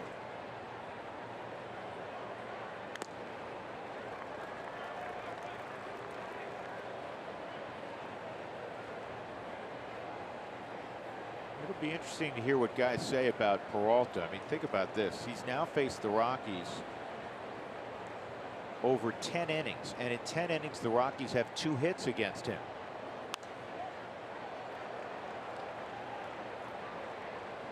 Scope waiting, 2 outs.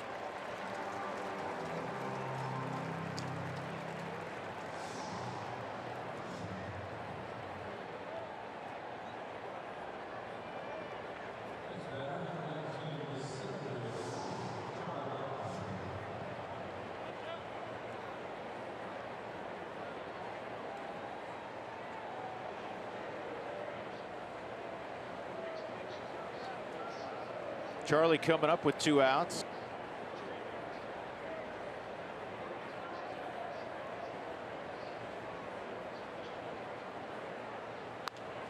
Pulled foul.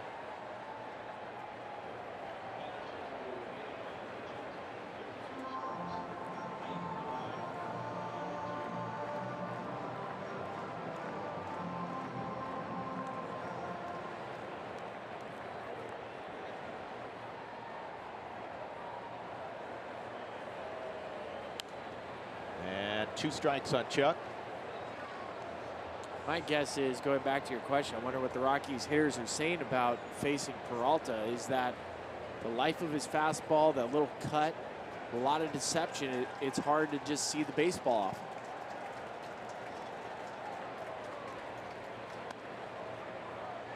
He's effectively wild too.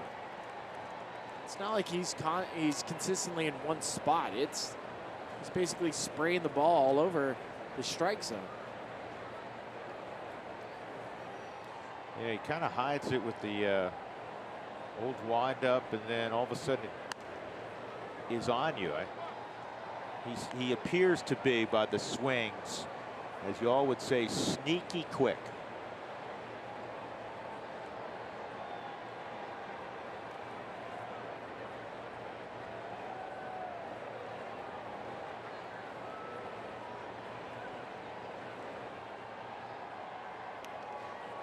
Three and 2.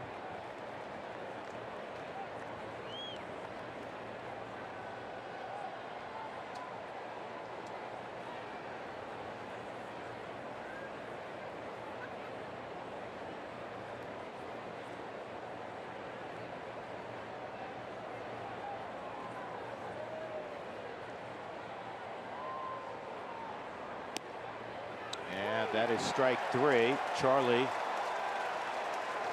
took his helmet off. I thought for a moment he was going to spike it, and I think he realized he can't do that. He's got to stick around. 1, 2, 3, 5th inning for Peralta. It's 7-2 Milwaukee.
Cooney Lexus, look back, cover your eyes. It was not pretty in the first inning. Travis Shaw, bases loaded.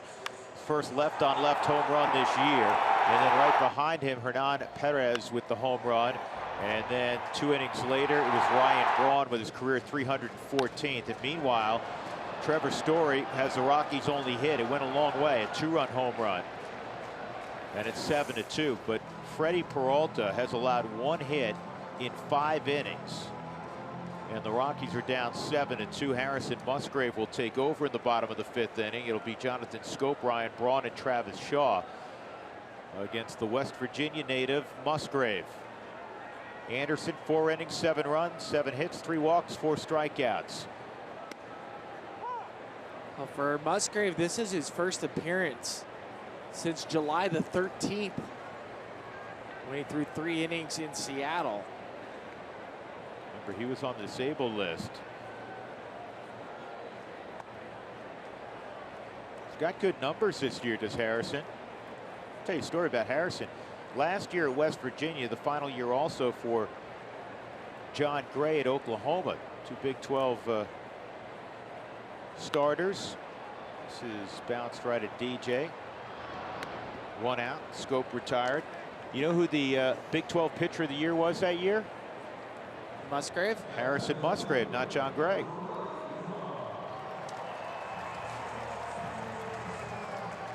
Ryan Braun, an RBI single, and that solo home run we showed you. His RBI single came right in front of the grand slam by Shaw. Braun was one of the handful of best players in the game between '07, when he was Rookie of the Year, in 2013. During that time frame, he hit 211 homers, drove in just under 700 runs. Not to mention the stolen bases. And don't forget here, when Ryan Braun came up to the big leagues, he was a third baseman. That didn't last long. Did not last long. He's not quite the defender that many third basemen are. I think when you look back at Braun's career and the obvious missteps with PEDs and then lying about it, throwing the delivery guy under the bus, I think many people are surprised, you know, a number of years later, he's still in Milwaukee.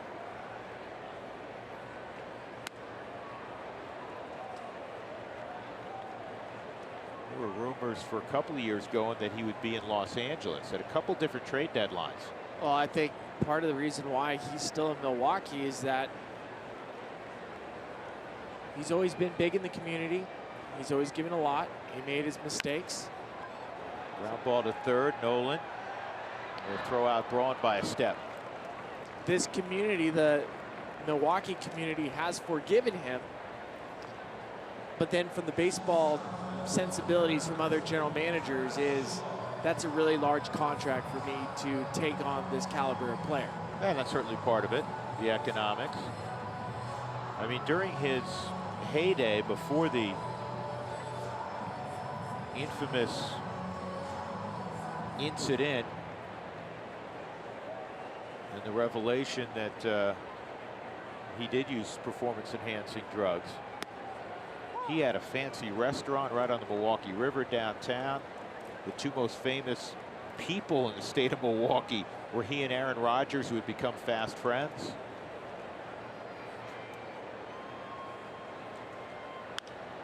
Shaw hits it in the air against Musgrave to left center. Parra is standing there and will make the catch, and a good solid 5th inning for Harrison Musgrave. See if the Rockies can run off Peralta. His pitch count's getting up there. They haven't hit him.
West Airlines. Low fares, no hidden fees. That's transparency.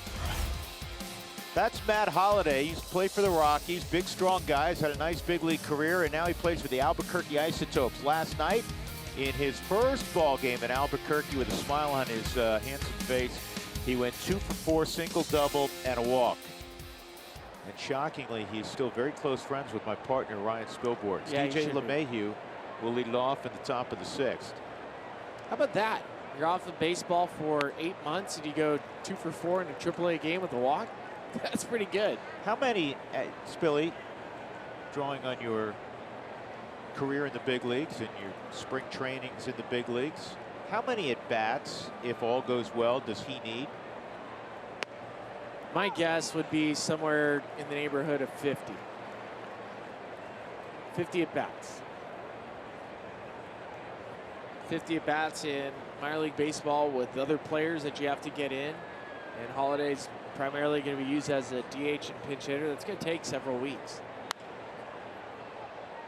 0-2's fouled off.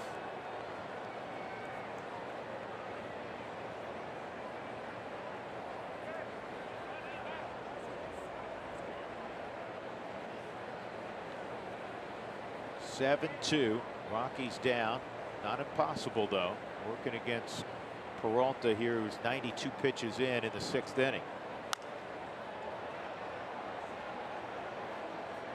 A little bit of bad news, though, going on in Milwaukee's bullpen out in left center field. You know what that bad news is? They're warming up their best bullpen arm in Josh Hader.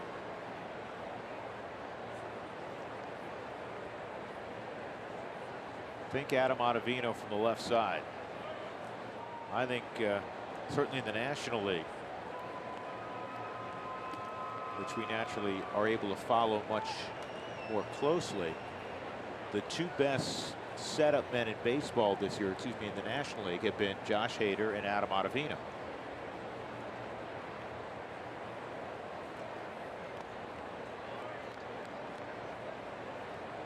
DJ got to find a way on here. It's been so tough going against Peralta. With 1 out, Cargo in the 4th walked, and then Trevor hit that monumental blast to center field. See the pen ERAs. You'll notice there's another Milwaukee Brewer on there. Jeffers, Jeremy, the 3 lowest bullpen ERAs in the National League, all in the ballpark tonight.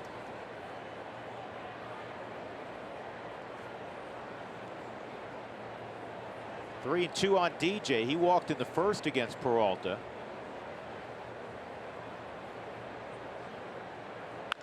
And this is bounced up the middle, and he'll reach here. It'll go as a base hit. Perez trying to come up with it. For a second, it looked like Perez was going to run into Scope, who goes about 230.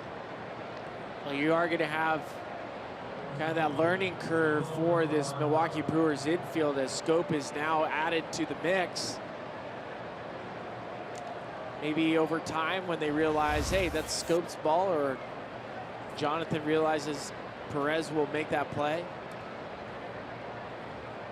Now, Huey always says by rule on that kind of ball, you want to see exactly what happened in terms of positioning. The shortstop, is naturally his momentum's going to first, goes underneath, right. And the second baseman goes behind. But again, from our vantage point, a couple hundred feet away, it looked like those two may collide. First leadoff man to reach for the Rockies. Tell you what, Nolan had a good swing his last time up. Hit a high fly to left, just missed it. Just looking at the Subaru strike zone throughout the game today for Freddie Peralta, there's just not a pattern. I think he trusts his movement. I think he's in a general area, and he throws the baseball. I also think this is his last hitter.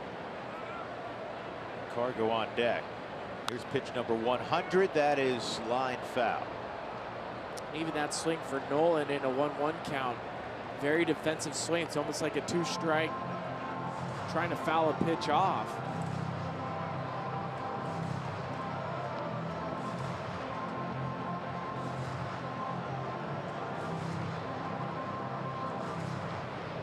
Rockies had an opportunity in the first, 2 on with 1 out. Cargo struck out on a 3-2 pitch, and then Trevor hit a fly ball to center. And Nolan, there's one on the first, double play. And now, because of that, Peralta may have an opportunity to go at Gonzalez. I think certainly if Nolan reached, you would have seen Hader. So Shaw starts a 5-4-3 double play. Bring up Cargo.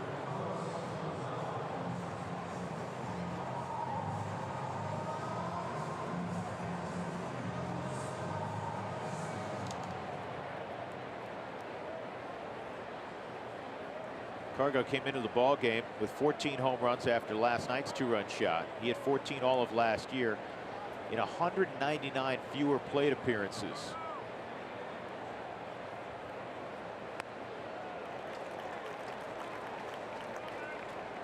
Guys don't miss center cut 90-mile-an-hour fastballs.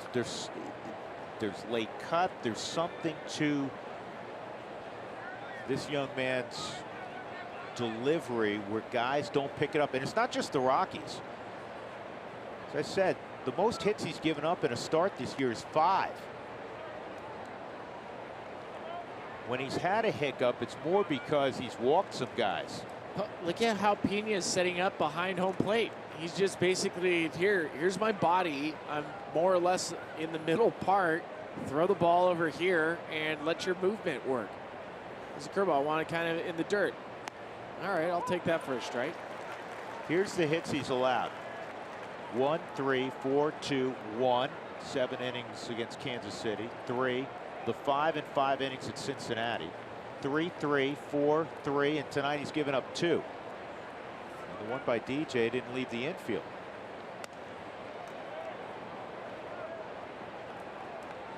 Again, 22 or not, I'm still perplexed why the organization has sent him out twice.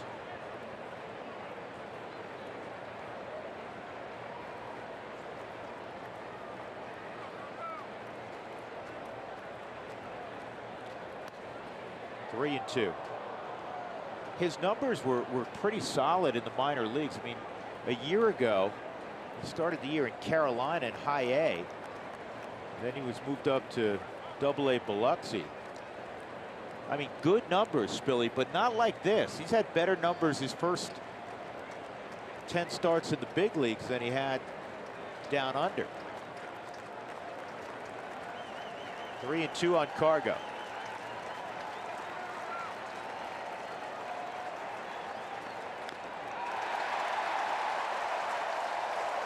Did he hold that? He did. That is a strikeout. It is his 8th of the ball game. Middle of 6, 7-2 Milwaukee.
Bernie's dugout, similar to at Coors Field when we fire up the fountains.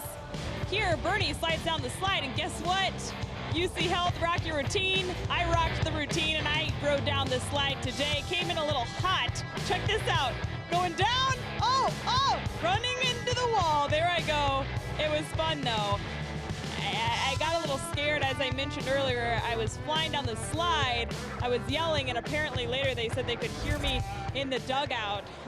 I'll work on that moving forward, but just to give you guys a background of this slide, it actually started at County Stadium, which is the old stadium where the Brewers used to play, and Bernie used to slide into a barrel of beer. He would dunk himself in some beer, and that changed when they moved into this park.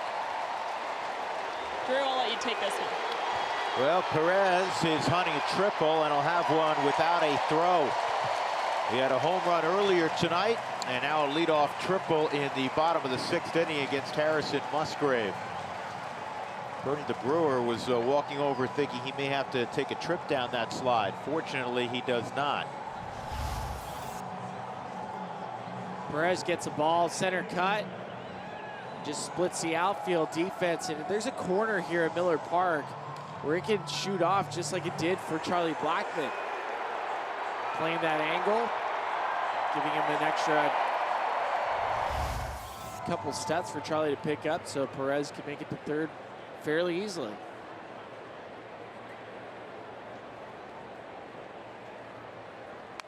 And Manny Pena fouls off that fastball at 90. It is 0-1.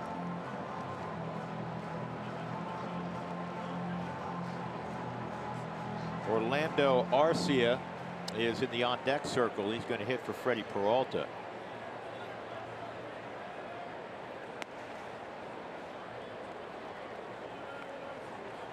.107 pitches for Freddie Peralta is a high, major league high for him.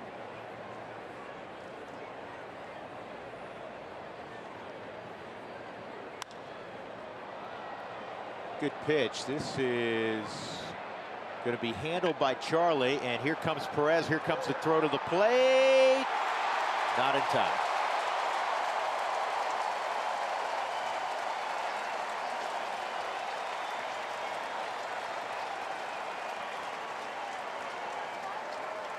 Billy, take us through that. Interesting communication. You have two left-handed outfielders, and it's kind of in right center field. Well, Blackmon can throw. Cargo's probably got the slightly stronger arm, but this one had to be handled by Charlie, didn't it? Yeah, I really did, because you're going to have Cargo come with a steeper angle to get around that baseball in order to make a throw on line. That's a difficult throw for any outfielder. About 220 feet. And that is going to be a base hit for Arcia. Now he made a hard turn thinking about two. So a pinch single for Arcia. 8-2, Milwaukee leading.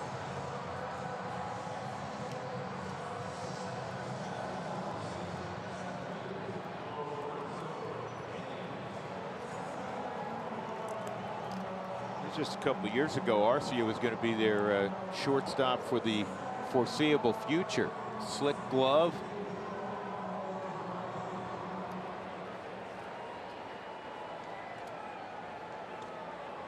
Now he's really the third team shortstop, because when they play their sluggo infield, as they did last night, they put Scope at short, Shaw at second, Moustakas at third, and Aguilar, of course, at first. The amazing part is when you look at Arcia's numbers from last year, they're good. 277 batting average, 15 home runs. Yeah, nothing to sneeze at, right? No, those are good numbers for a slick fielding shortstop, but the game's changed. It's evolved. 3 true outcomes, right? 3 true outcomes, which is, it's so funny to say, but it's how front offices look at this game. Strikeouts, walks, and home runs. And now you're willing to put players in different positions, out of position, and trust the defensive metrics, trust their positioning. And that's basically what David Stern the general manager of Milwaukee, and Craig Counsell, their manager, has said that, yeah, we're going to give up a little something in infield defense, but with our positioning, we feel like we'll be just fine. And he likes the fact that he's going to get, 4 at-bats a night, typically. From better hitters. From big, strong guys. They've hit 3 home runs tonight. They're up 8-2. Lorenzo Cain is gone. 2 outs, and that'll bring up Yelich.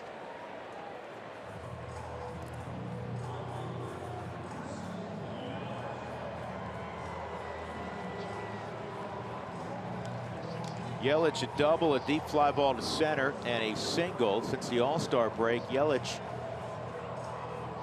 has the 3rd highest batting average in baseball. Corey Dickerson's gone off. Corey is 2nd in the National League in hitting. We'll see him next week in Denver when Pittsburgh rolls into town. Amazing part about Corey Dickerson is that he started choking up. Very similar to Barry Bonds, very similar to maybe a little bit of a throwback, trying to control the barrel. And talking to him about it, he said what he realized was when he was a young player with the Rockies, and even when he went to Tampa Bay, he wanted to create power. He wanted to swing hard. And this offseason, he said, I don't need to do that. I just need to put the barrel on the ball. He actually trimmed up. Well, there's another hit for Yelich, and this is going to roll to the wall. Arcia can really run, and he's going to get a green light. Here's the throw toward the plate. It is in time. Did the tag get applied? Yes. Great relay by the Rockies, and DJ LeMahieu made a beautiful throw to cut down Arcia. That's where DJ's left side arm played in right field, short right field. This is the beauty of baseball. Bang, bang, play, and it takes a while to develop. Good strong throw, and then DJ just knocks him down.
All right, Connor, thanks very much. Boston now leads the Yankees by 8.5 games. Can we put a fork in the Yankees? No, you can never put a fork in any team in August, but it's pretty dang close. Well, in terms of winning the division, it's going to be most difficult.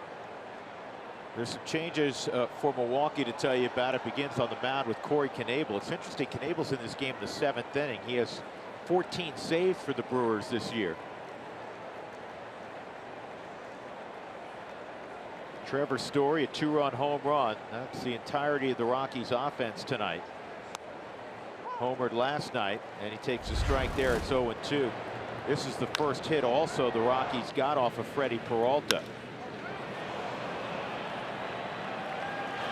Off the bat at close to 108 miles an hour. And it flew almost 435 feet. Knebel strikes out Story.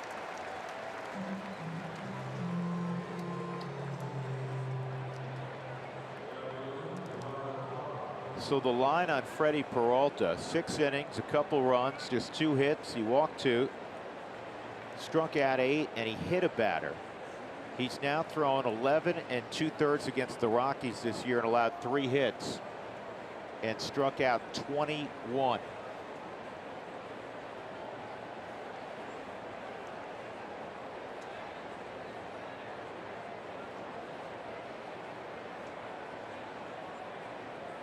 Gerardo's 0 for 2.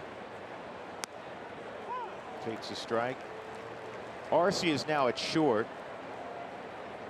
Yelich has come out of the ball game. Perez has gone from short to right. Actually, let me correct that. Kane has come out of the game because Yelich is now in center.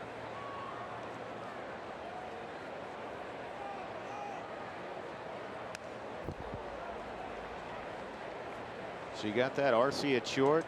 Perez in right, Christian Yelich in center.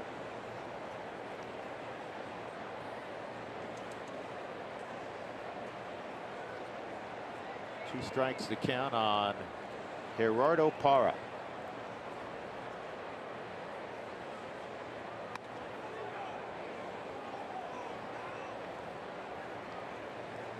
Knebel, the hardest thrower out of Milwaukee's bullpen. Very similar to Peralta. It's a 2-pitch mix. 97-mile-an-hour fastball, big, heavy, over-the-top curve. This is toward the hole, and Scope makes a nice play. Takes a hit away from Parra. 2 outs.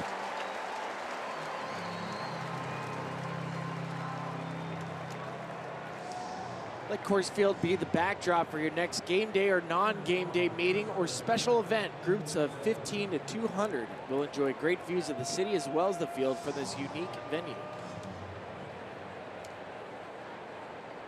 Desmond, a couple of strikeouts swinging as he steps in with 2 outs and nobody on.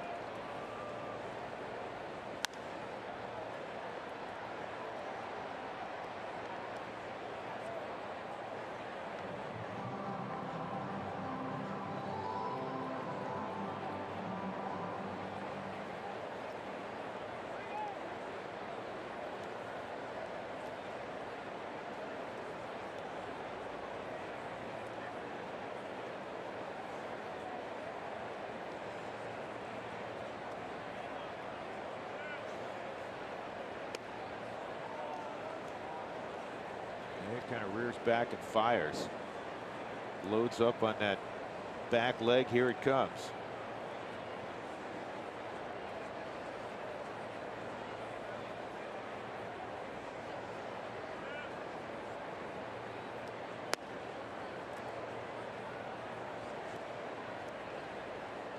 We pointed this out when we saw the Houston Astros in town, how the Astros really focused on pitchers with 4-seam fastballs and curveballs.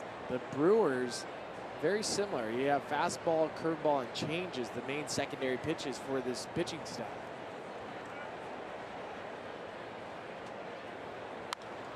Well, think about where they were a few years ago at their rotation. It was very poor. Yeah. And it has steadily risen in the rankings. And now, though their rotation is devoid of big names, and Zach Davies was their winningest pitcher a year ago. They hope to get him back a little bit later in the year. He's been out. Brent Suter, the lefty, had Tommy John surgery. Most people, unless you're a hardcore baseball fan, would be hard pressed to name even a couple of guys in their rotation. However, good arms that have had a terrific year. And you're Led by the man in the right third of your screen, the former Rocky, Jolie Chassin. And you're missing one of the starters. Jimmy Nelson was their biggest arm coming out of the starting rotation. Most talented arm. Rockies go in order against Knebel in the 7th, down 8-2.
Here's the Kubota pitching matchup tonight.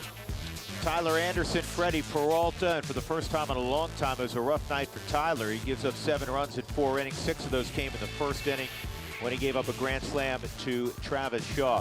Freddie Peralta's faced the Rockies twice, and the Rockies, like most of the league, has had trouble squaring up the baseball against this kid. Got a lot of life on a fastball that cuts a little bit at the end. Pretty good curveball.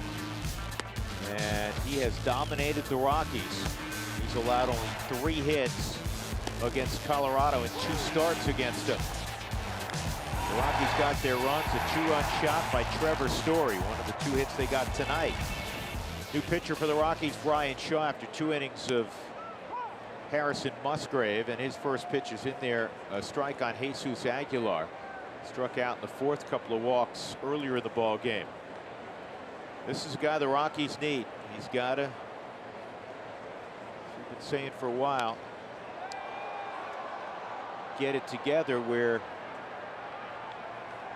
he can work on that plus side and do what he's done so well for a number of years in Cleveland and help protect leads.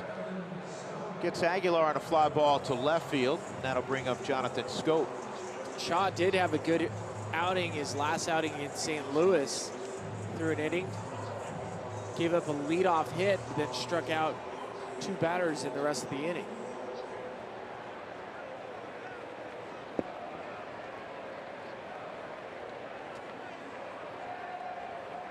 Scope a single in the 1st and a run scored. That's his only hit so far in a Milwaukee uniform. Couple ground balls after that. Good cutter there from Brian.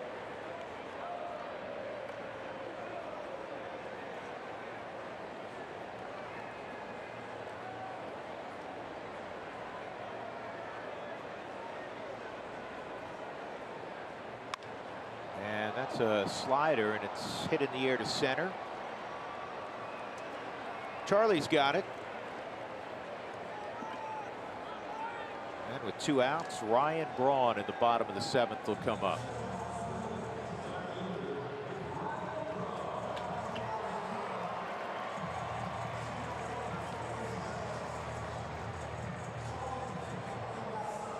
Brian's been a little better since coming off the disabled list. 6 innings, allowed 2 earned runs, 9 strikeouts, just a couple of walks. Braun's had a big night, a single and a home run. Scored a couple runs as well. 2 for 3.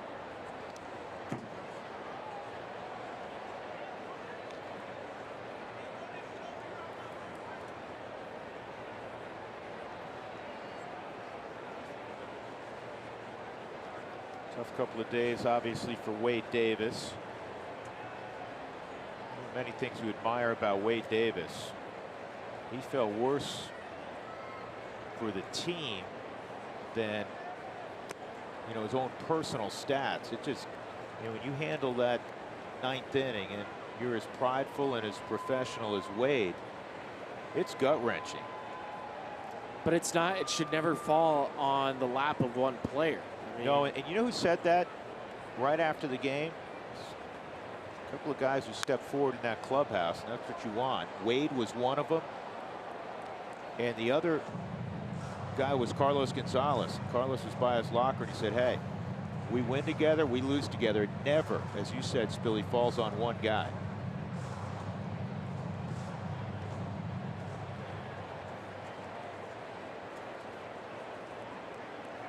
Two and one on Braun. Cutter just a little bit low. 3 and 1.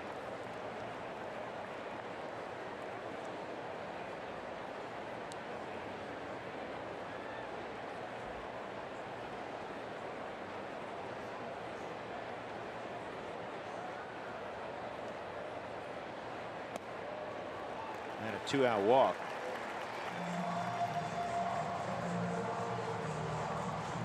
Catch the Rockies take on the Pirates on Wednesday, August 8th with the Coca-Cola Value Pack. You get 4 tickets, 4 hot dogs, 4 Cokes, parking, and more, all for only $59 or $79 depending on location. It's a good deal. That is a good deal. Braun at first. Here's Travis Shaw. Grand slam in the first. Strikeout, fly ball left field. In the ensuing at bats, past Carlos Subero at first.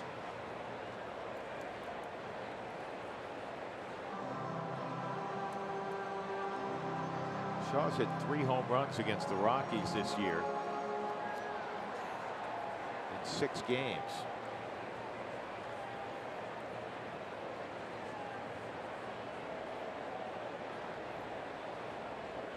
Rockies been out hit 10-2 in this affair, and that hit Shaw hitting Shaw. Now 2 on all of a sudden with 2 outs, and guy who has swung it well tonight coming up in Hernan Perez, who homered and tripled.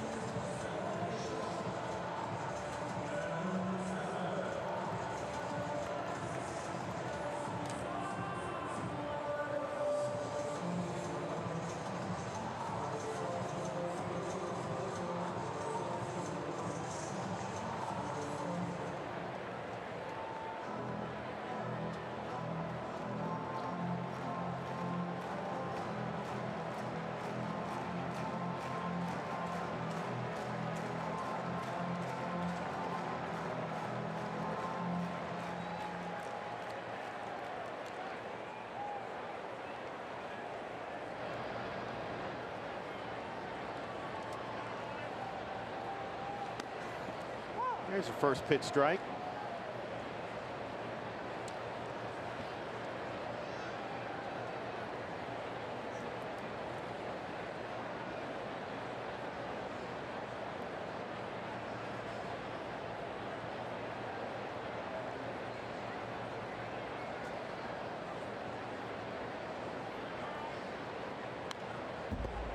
Two strikes on Perez. Perez, another Venezuelan. It's always great when you see Carlos, who's talking about Carlos Gonzalez, just having a good feel for the clubhouse, saying that it doesn't fall one person, but you gotta love it when the countrymen see each other. Gerardo Parra, Herman Marquez, Fargo, they were all having a great time with Hernan Perez earlier today. 0-2 fouled off.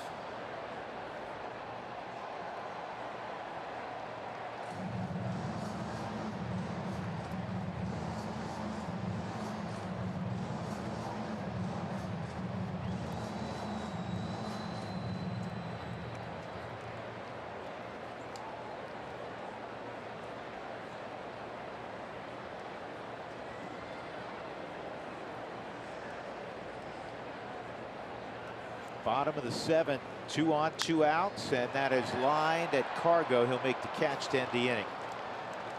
So we'll go to the 8th. The Rockies trailing 8-2.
TNT Sportsnet is brought to you by Southwest Airlines. Low fares, no hidden fees. That's transparency. And by UC Health. Live extraordinary. With Ryan Spilborghs, Taylor McGregor, and our entire AT&T Sportsnet crew, I'm Drew Goodman in Milwaukee. The Rockies on the wrong end, 8-2 as they come to bat in the top of the 8th inning. And the Rockies, as they'll face Barnes, will have Chris Iannetta and then a pinch hitter. Rockies saw, no, you know what? They didn't see Barnes yet. They saw Burns. They saw Burns. They saw Burns. Not to be confused, Spilly, with Barnes. This is Jacob Barnes.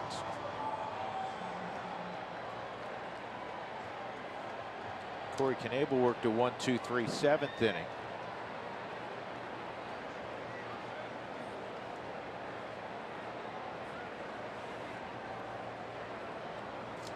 Well, Barnes is recalled today.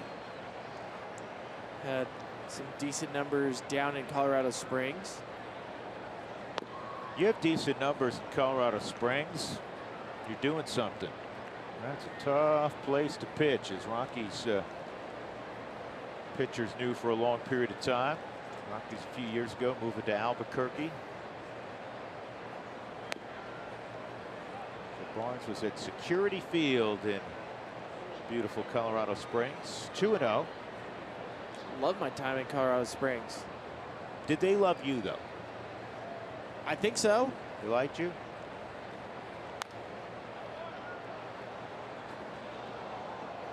Where'd you live? We lived by the Garden of the Gods. Nice. Who'd Who'd you live with? There was a time where I had, I think, 6 roommates in a 2-bedroom apartment. Oh, really? Yeah. Minor League Baseball. Minor League Baseball, AAA baseball.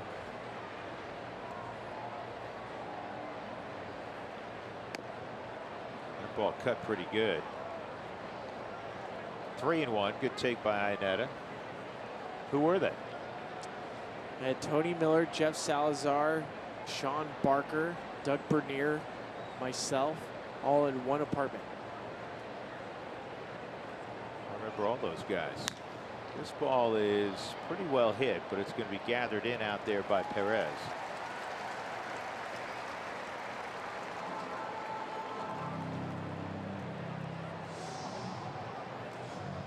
Pitch hitter will be Ryan McMahon. Tonight's attendance is brought to you by Cricket Wireless. They draw well in Milwaukee, 40,524 on a Saturday night.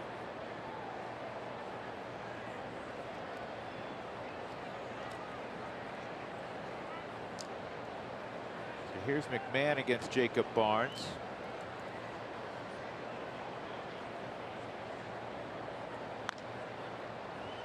What happened to Tony Miller? Is he out of baseball now? Yeah, he's out of baseball. He lives in the Cleveland area. He's back in his native state of Ohio. Tony Miller was a good player. Did some nice things at the minor league level in the Rockies organization. This ball's driven to center field. Well hit by McMahon. This is going to be extra bases. Up against the wall. Yelich tosses it back in. It's pinch hit double with one out in the 8th inning for McMahon.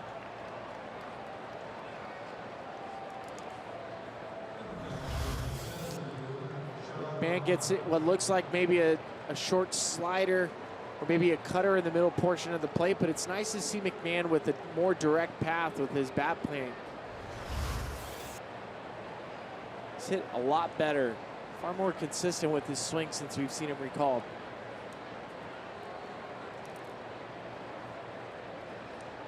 Charlie 0 for 3 tonight, a couple of strikeouts. He, like so many Rockies, just seemingly could not pick up Freddie Peralta. And that is really unusual for Charlie. He hits everybody.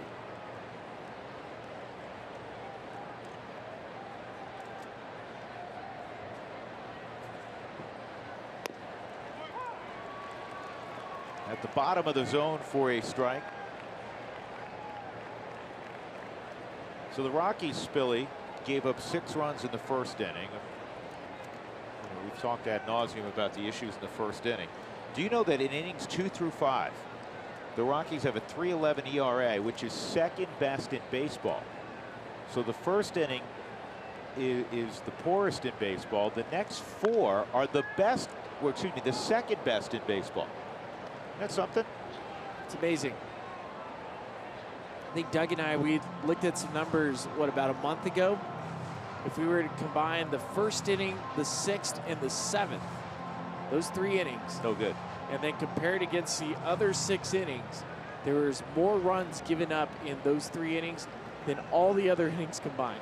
That still may be true because in the 6th and 7th inning, the Rockies remain 30th in baseball, or last, with the 6.5+ ERA. On the ground to second. Scope throws out Charlie. McMahon at third for LeMahieu.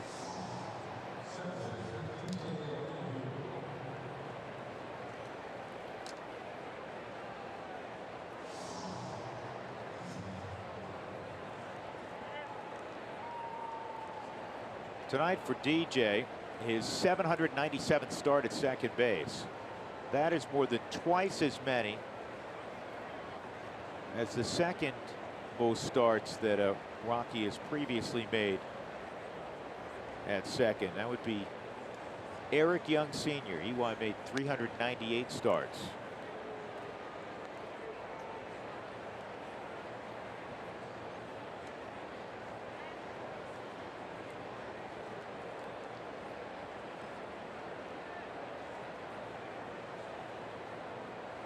You know who's still going? He's been up and down this year. Is EY Jr. Yeah. He's at AAA with the Angels. Had a double last night for the Angels in Cleveland. Oh, is he back up now? He's So back I missed up. that. Good for EY. Boy, he's a guy you always root for. It's hard not to root for guys that you know put their heart and soul into this sport. They've been baseball lifers. And both he and his dad similar in that they were overachievers. I mean, high draft picks. Billy, as I've often told you, you cannot measure heart.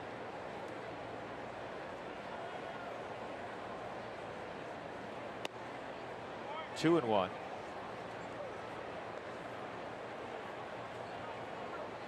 You can measure batting average and OPS. OPS plus is a little harder to measure because they park adjust it.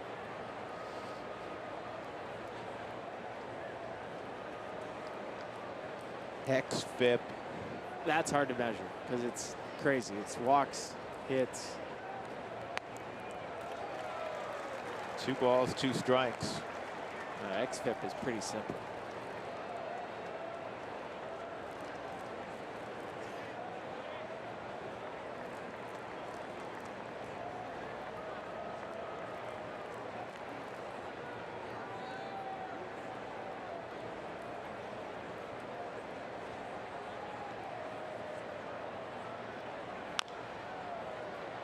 This will be a tough play for Barnes, and he made a good throw. Good enough that Aguilar held on and avoided DJ running his way. So the Rockies got a double from McMahon. He's stranded at third. 8-2 Milwaukee.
We go to the bottom of the 8th. Earlier we were talking about Ryan Spielborg's time in beautiful Colorado Springs. Well, check out this beautiful picture of Spilly circa day 2006. Aaron sent it in.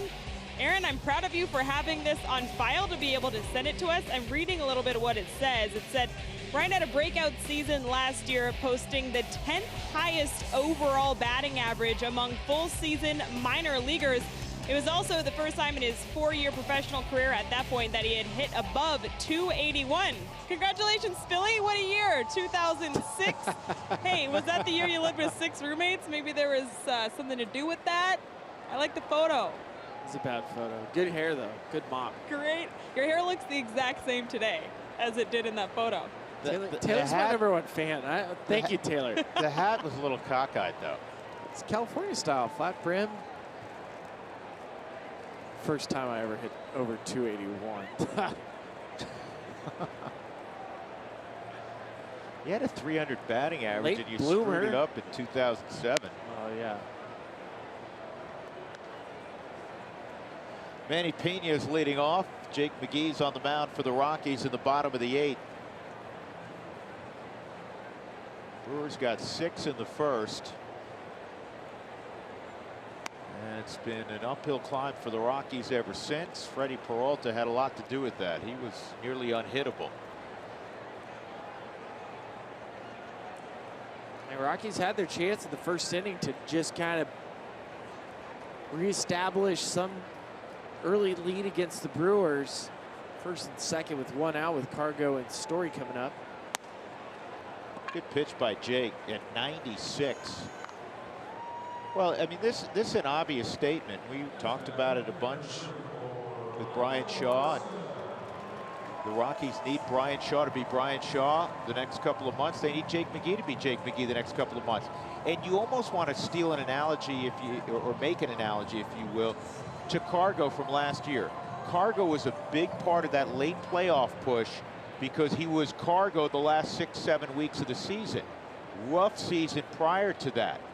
but he was a part of the solution as the Rockies, you know, got into the playoffs last year. And, you know, the same applies, even though it's been a tough year for Brian Shaw. It's been a tough year by and large for Jake McGee. That doesn't mean in the final third of the season you can't turn a lot of things around and be a part of a real positive swing.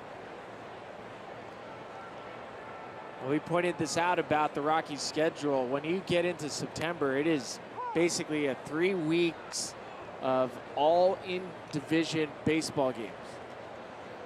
And that's where it's going to separate. You win every series in that 3 week stretch, there's a good chance you're going to the postseason.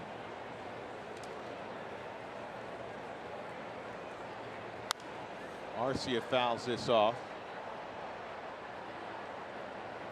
And as bad as last night's loss was, we woke up this morning and there's no traction lost. The Rockies were still 2 games back. Yeah, because Houston, behind Justin Verlander, beat the Dodgers 2-1. And Arizona won, so they're basically in a dead heat with the Dodgers. The Rockies just 2 back.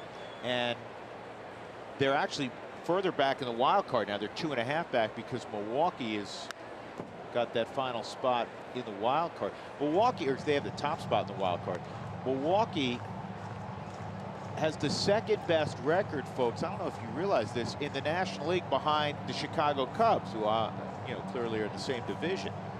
That's how the West looks, and that's how the wild card started today. So, you know, barring,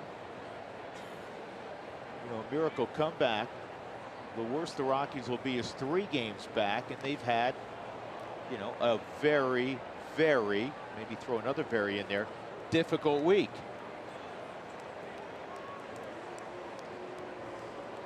Two outs, couple of strikeouts, and They're not booing. They're saying Moustakas. Yeah. The first 15,000 through the gates for the Rockies-Dodgers game on August 12th will receive a 25th anniversary Nolan Arenado t-shirt, courtesy of Newmont Mining. so Moustakas will pinch hit in the top spot of the lineup, which has been occupied by their pitcher. Moustakas hit 38 home runs last year with Kansas City, and then re-signed a 1-year deal with the Royals. Takes high ball 1. And he pops this one up left side. Nolan will gather it in. Good inning from Jake McGee. 1, 2, 3, couple of strikeouts. We'll go to the 9th in Milwaukee at Miller Park. 8-2, the Rockies trail.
Nolan Arenado is going to lead it off in the 9th inning, with the Rockies trailing by those 6 runs. Who wants tacos? Fans, follow us at AT&T Sportsnet RM on Twitter to receive alerts for the Rockies taco special when the Rockies eclipse the 7-run mark. Matt Albers is into the ball game for Milwaukee. He's had a rough go of it lately. Yeah, he has. He's got a 54 ERA in his last inning and a third. Not what you're looking for, is that what you're saying? It's fun to point out, 7 hits, 8 runs, 3 home runs in that last inning and a third. So why not have him pitch the 9th? Fastball in there, strike 1 on Nolan. He was hit by a pitch in the first. Fly ball to left, and he bounced into a 5-4-3 double play.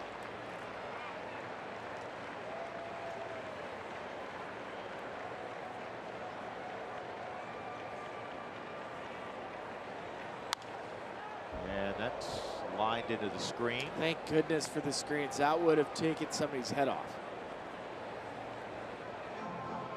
I said that in the St. Louis series. There was, you know, on that open side, you get those hot shots, and we haven't had to talk about it at all this year, thankfully. It's just a matter of time. It just made you cringe every time you saw a line drive into the crowd.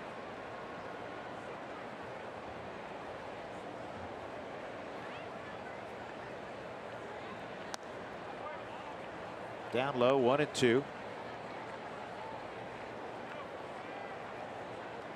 2 runs, just 3 hits tonight for Colorado. 8 runs, 10 hits for Milwaukee, both teams without an error. Houston, by the way, in the 2nd inning early, leading the Dodgers in Los Angeles 1-0. Bottom 5, Arizona over San Francisco 5-2. Aguilar, 1 out. Here's the pitching matchup tomorrow afternoon here in Milwaukee. John Gray, who since he's been recalled from Albuquerque has pitched 3 terrific games. They'll try to make it 4 straight. Tomorrow he'll be opposed by the veteran left-hander Wade Miley. We're on the air with our pregame show right here on AT&T Sportsnet at 11:30 back home. You're hoping that the Rockies are able to salvage a win before going home, and it matches up nicely for the Rockies. .273 batting average, highest in baseball against lefties. Wade Miley, a lefty. A strike on Cargo on the outer edge. Cargo walked and scored in front of the home run by Story in the 4th inning. 2 strikeouts in his other 2 plate appearances.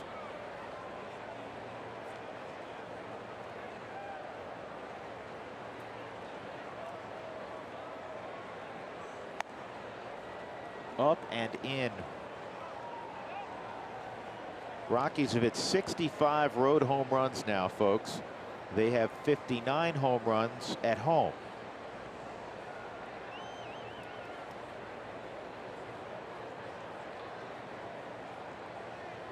Second in the league in road homers to the Cardinals.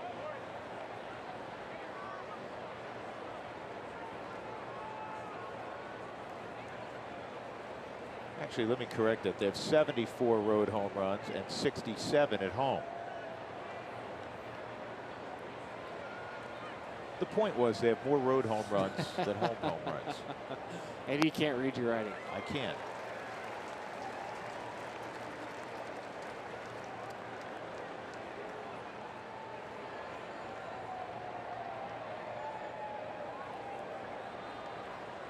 You know, the way the roster is constructed right now, last week Cuevas, who was starting against lefties, was sent down because the Rockies were going to see a lot of right-handed bats this week.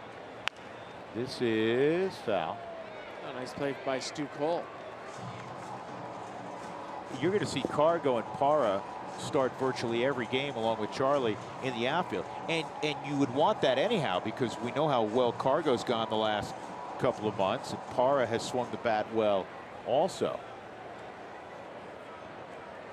So you're going to see them righties, lefties, submariners, underhand guys. That's back up the middle, a base hit. That was a rocket. So Cargo has the Rockies' 4th hit. And that'll bring up Story. For Cuevas, he hit a grand slam last night. He did.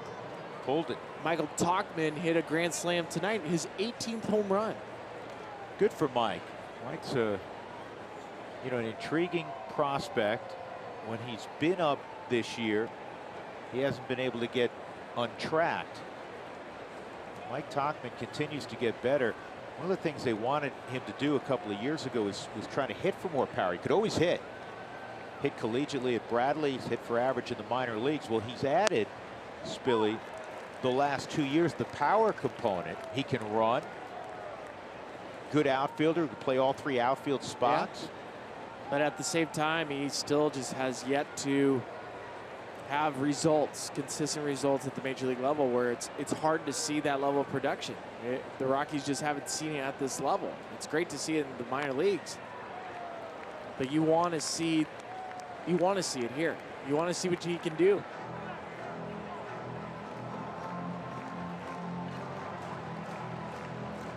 Two strikes on Trevor.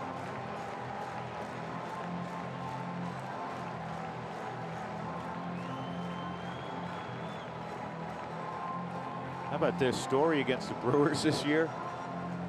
He's got 7 hits, 5 homers. Come on. Would I lie to you? Dougie I'd lie to, but I'm not going to lie to you. It's my favorite line in Spaceballs. Would I lie?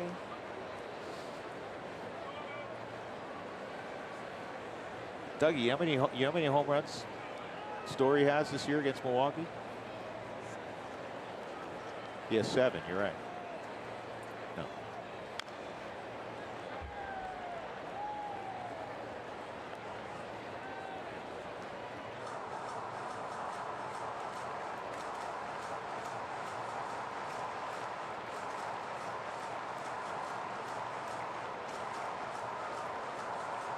Calling it right now, Spilly. Rockies going to run off Wade Miley pretty early tomorrow. I love that.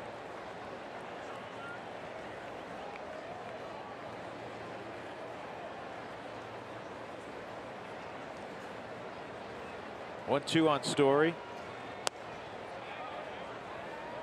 See if the Rockies can run Matt Albers out of tonight's game. That would be great.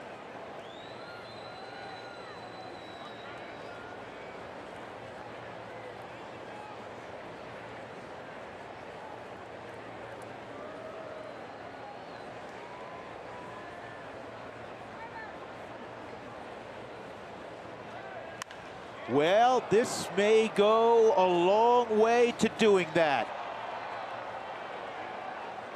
That's a homer, right? I think it's a homer, though. Right now, Story, none of the 2 outfielders ran after the baseball. Story now is inquiring. Stu Cole off camera saying that's a home run. Yeah, it's a homer. It's got to be a homer. The 2 guys who were closest didn't move. They said that's gone. I think it hit the Cole sign off the bullpen, and because he hit it so hard, it shoots back onto the field. Let's see where it hits. Oh, there's a rail. That's what. There's a rail beyond the fence. Okay. My eyes aren't as good as they used to be. Yeah, that's clearly That's a home run. 7-4. Do you know what? Story this year, Spilly, has 8 hits against the Milwaukee Brewers. How many do you think are home runs? I don't know. 6? Yeah, you're right. That's ridiculous. That is ridiculous. And he's ridiculously strong, 8-4. Adrian Johnson, they're going to have to make it official in New York. This will not take long. There's the railing, a close-up of it. This was just a bullet. There it is. And it comes back. 2 2-run home runs tonight for Story. 23 home runs, 75 driven in now. Both times he's driven in Cargo. Now it becomes extremely interesting for the Brewers, and it's a home run call. We knew that was going to happen. Trevor gets the semi-silent treatment, and then you get the call, and now he gets to have high fives with his friends. But going back to how Craig Counsell has used his bullpen tonight, he's already gone through his closer in Knebel. He had Hader up earlier. He had Hader up earlier. He's not warming up Hader right now. Jeremy Jeffress is starting to warm up. And this is a really smart play. Parra, he's going to reach. Nearly thrown down the line by Albers. Okay, now we got something going on. You never know. Win or lose, one of the consistent themes all year with this Rockies club, as Counsell has to get on the phone, is they never give up. And they never, ever give in.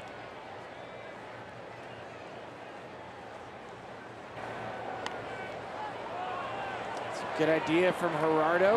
Great idea. You need base runners. I love it. You can't hit a grand slam to tie up the game with nobody on.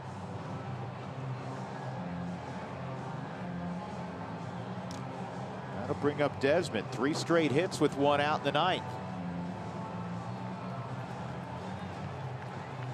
And Counsell's going to have to go get Albers.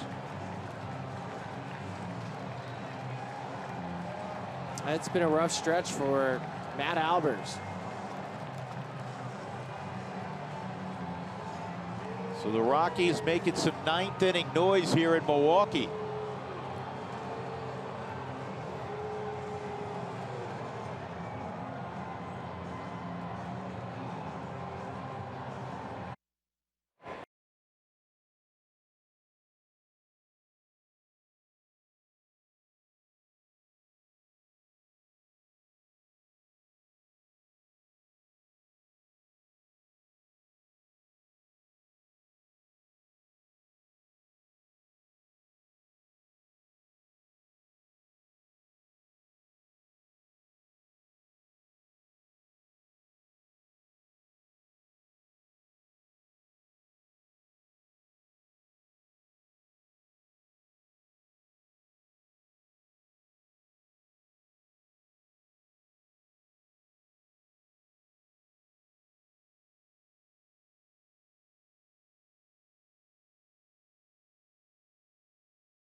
Top of the 9th inning. Let's revisit Trevor Story's 2-run home run on the Subaru StatCast.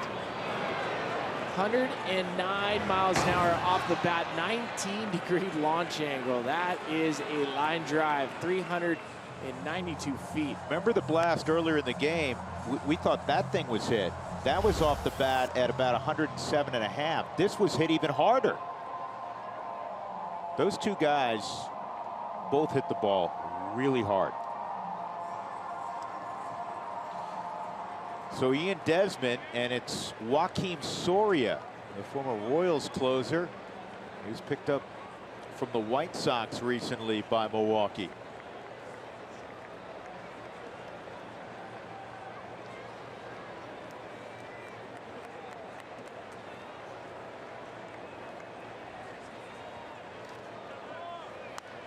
Good cut by Ian.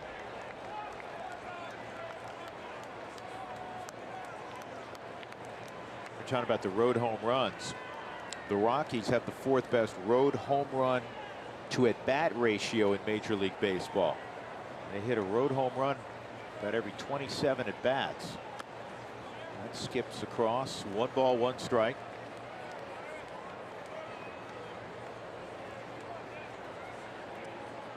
Soria has a 4-pitch mix, the former starting pitcher, then turned closer. Fastball about 93 miles an hour. Curveball, slider, and a split finger.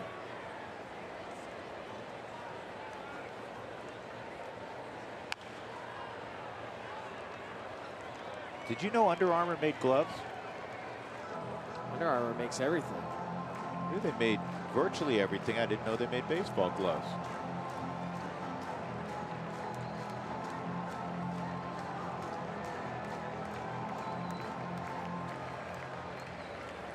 I love their gear. And evidently, Soria's a big fan of their gloves. Here's the 1-2. Played with Soria in winter ball. In fact, in Mexico, Mexican-born player, Joaquin Soria. He threw a perfect game. Were you involved? I was in right field. It's the most nervous I've ever been playing defense in a baseball game. Don't hit the ball. Don't hit the ball to Saxey, and don't hit the ball to Spilly. That's exactly right. This ball crushed to center field. Going back to Yelich. This is over his head. It short hops the wall. Parra stopping at third. Rockies are now one hitter away from reaching to have the tying run come up. A bullet double straight away by Ian Desmond. Getting a little more interesting. Keep these quality at bats going. Rockies staying in the big portion of the field. Rockies looking to give back some bad medicine to both the Brewers and the Brewers faithful.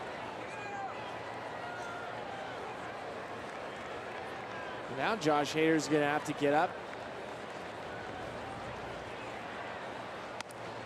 0-1 on Iannetta. Now would be a lovely time for Chris to snap out of an 0 for 17. Tom Murphy is on deck.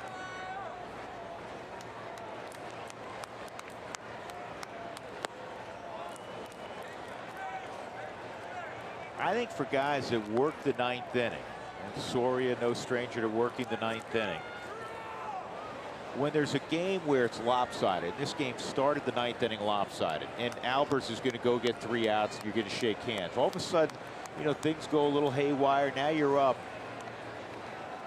I just think mentally it's different for those guys. We've seen so many times where these types of things happen and they're not quite as sharp. Because when the conventional game unfolds and you go, all right, they're going to need me, and mentally you're starting to get ready, right? This one's a little different. Yeah, you're trying never to check out, to your point, lose focus, but there's a loss of focus at times, especially for relievers that can't get out of that ninth inning. The next guy's coming up. It's almost cold water just gets poured on you, and you're like, well, gotta go. 2 balls and a strike on Iannetta. 3-1. And even though Chris has been in a funk of late, 0 for 17 as we mentioned, we always point out he makes you throw strikes. And even if you look at some of the other metrics for Iannetta, quality of contact, he ranks in top 5 in the Rockies lineup. Ball 4. Yes. They're loaded up. The tying run is going to come up in Tom Murphy. Yes. And this crowd of 40,000, a lot more uneasy than they were about 10 minutes ago. They were partying in the aisles. Beautiful Saturday night. The home team was up 8-2. They needed 3 outs. 1 out, bases loaded for Murphy. With Blackman on deck. Well, we pointed out Murphy's in the middle of an 0 for 16 stretch. And if you're going to break out of it in a big way. Run into one. 0-1. Murphy last night 0 for 3, 3 strikeouts.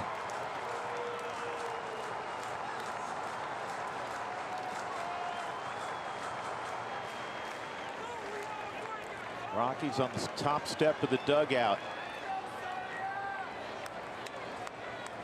Parra, Desmond, Iannetta aboard. 2 strikes on Murphy.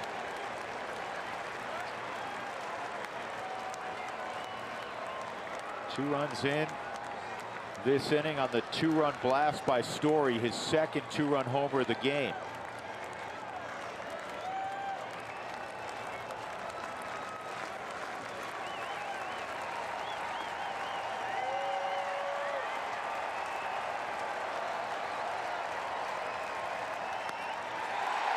2 outs.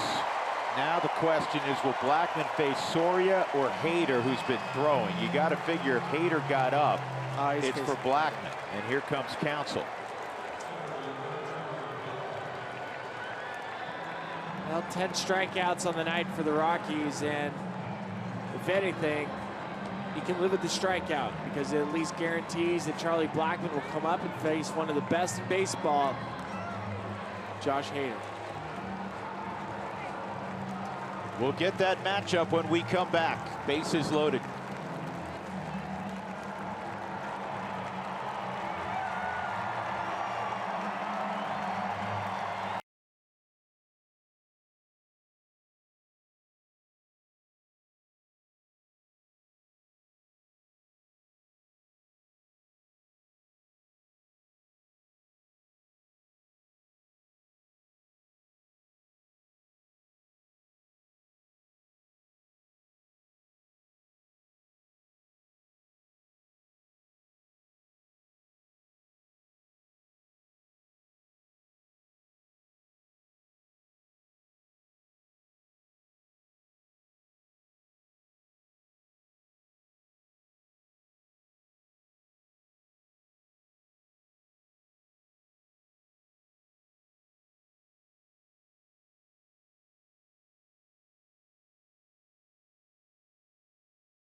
Run, and then a base hit by Parr, a bunt single, a double by Desmond off the center field wall, Iannetta walk. Murphy pinch hit, he struck out, and now Josh Hader, the all-star, has been summoned to face Charlie Blackman. 2 outs, Blackman representing the tying run. Charlie has seen Hader twice in his career. He is 1 for 2. Charlie also, left on left, is one of the best hitters in baseball. One of the best hitters, period, in baseball, but left on left in his career, he has hit above 305. So here we go. The next hit for Charlie Blackman will be career hit number 1,000. That would be a lovely time for it.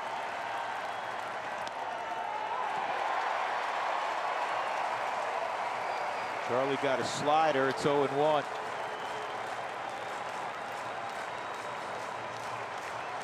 And even this year, Charlie hitting better against lefties. 304 versus 267.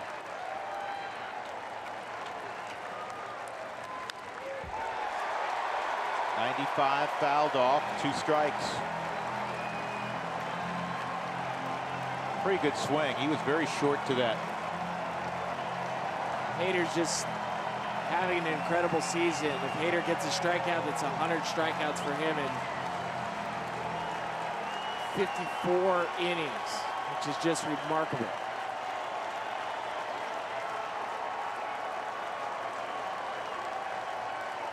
Oh, 0-2 on Charlie. That almost handcuffed Manny Pena.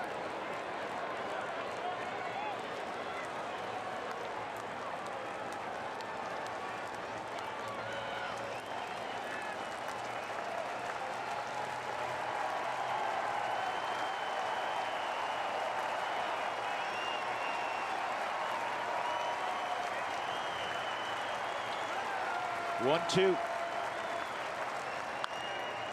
And this is popped up, shallow right, Scope going out. He'll make the catch, and the Brewers win it 8-4, but not without a scare from the Rockies in the 9th.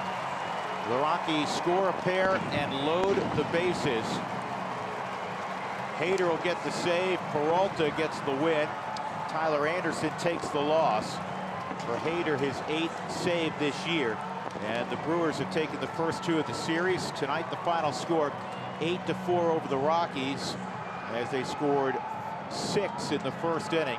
Travis Shaw with a grand slam in that first frame. 8-4 the final score. We go to Denver, and here's Connor and Corey, guys.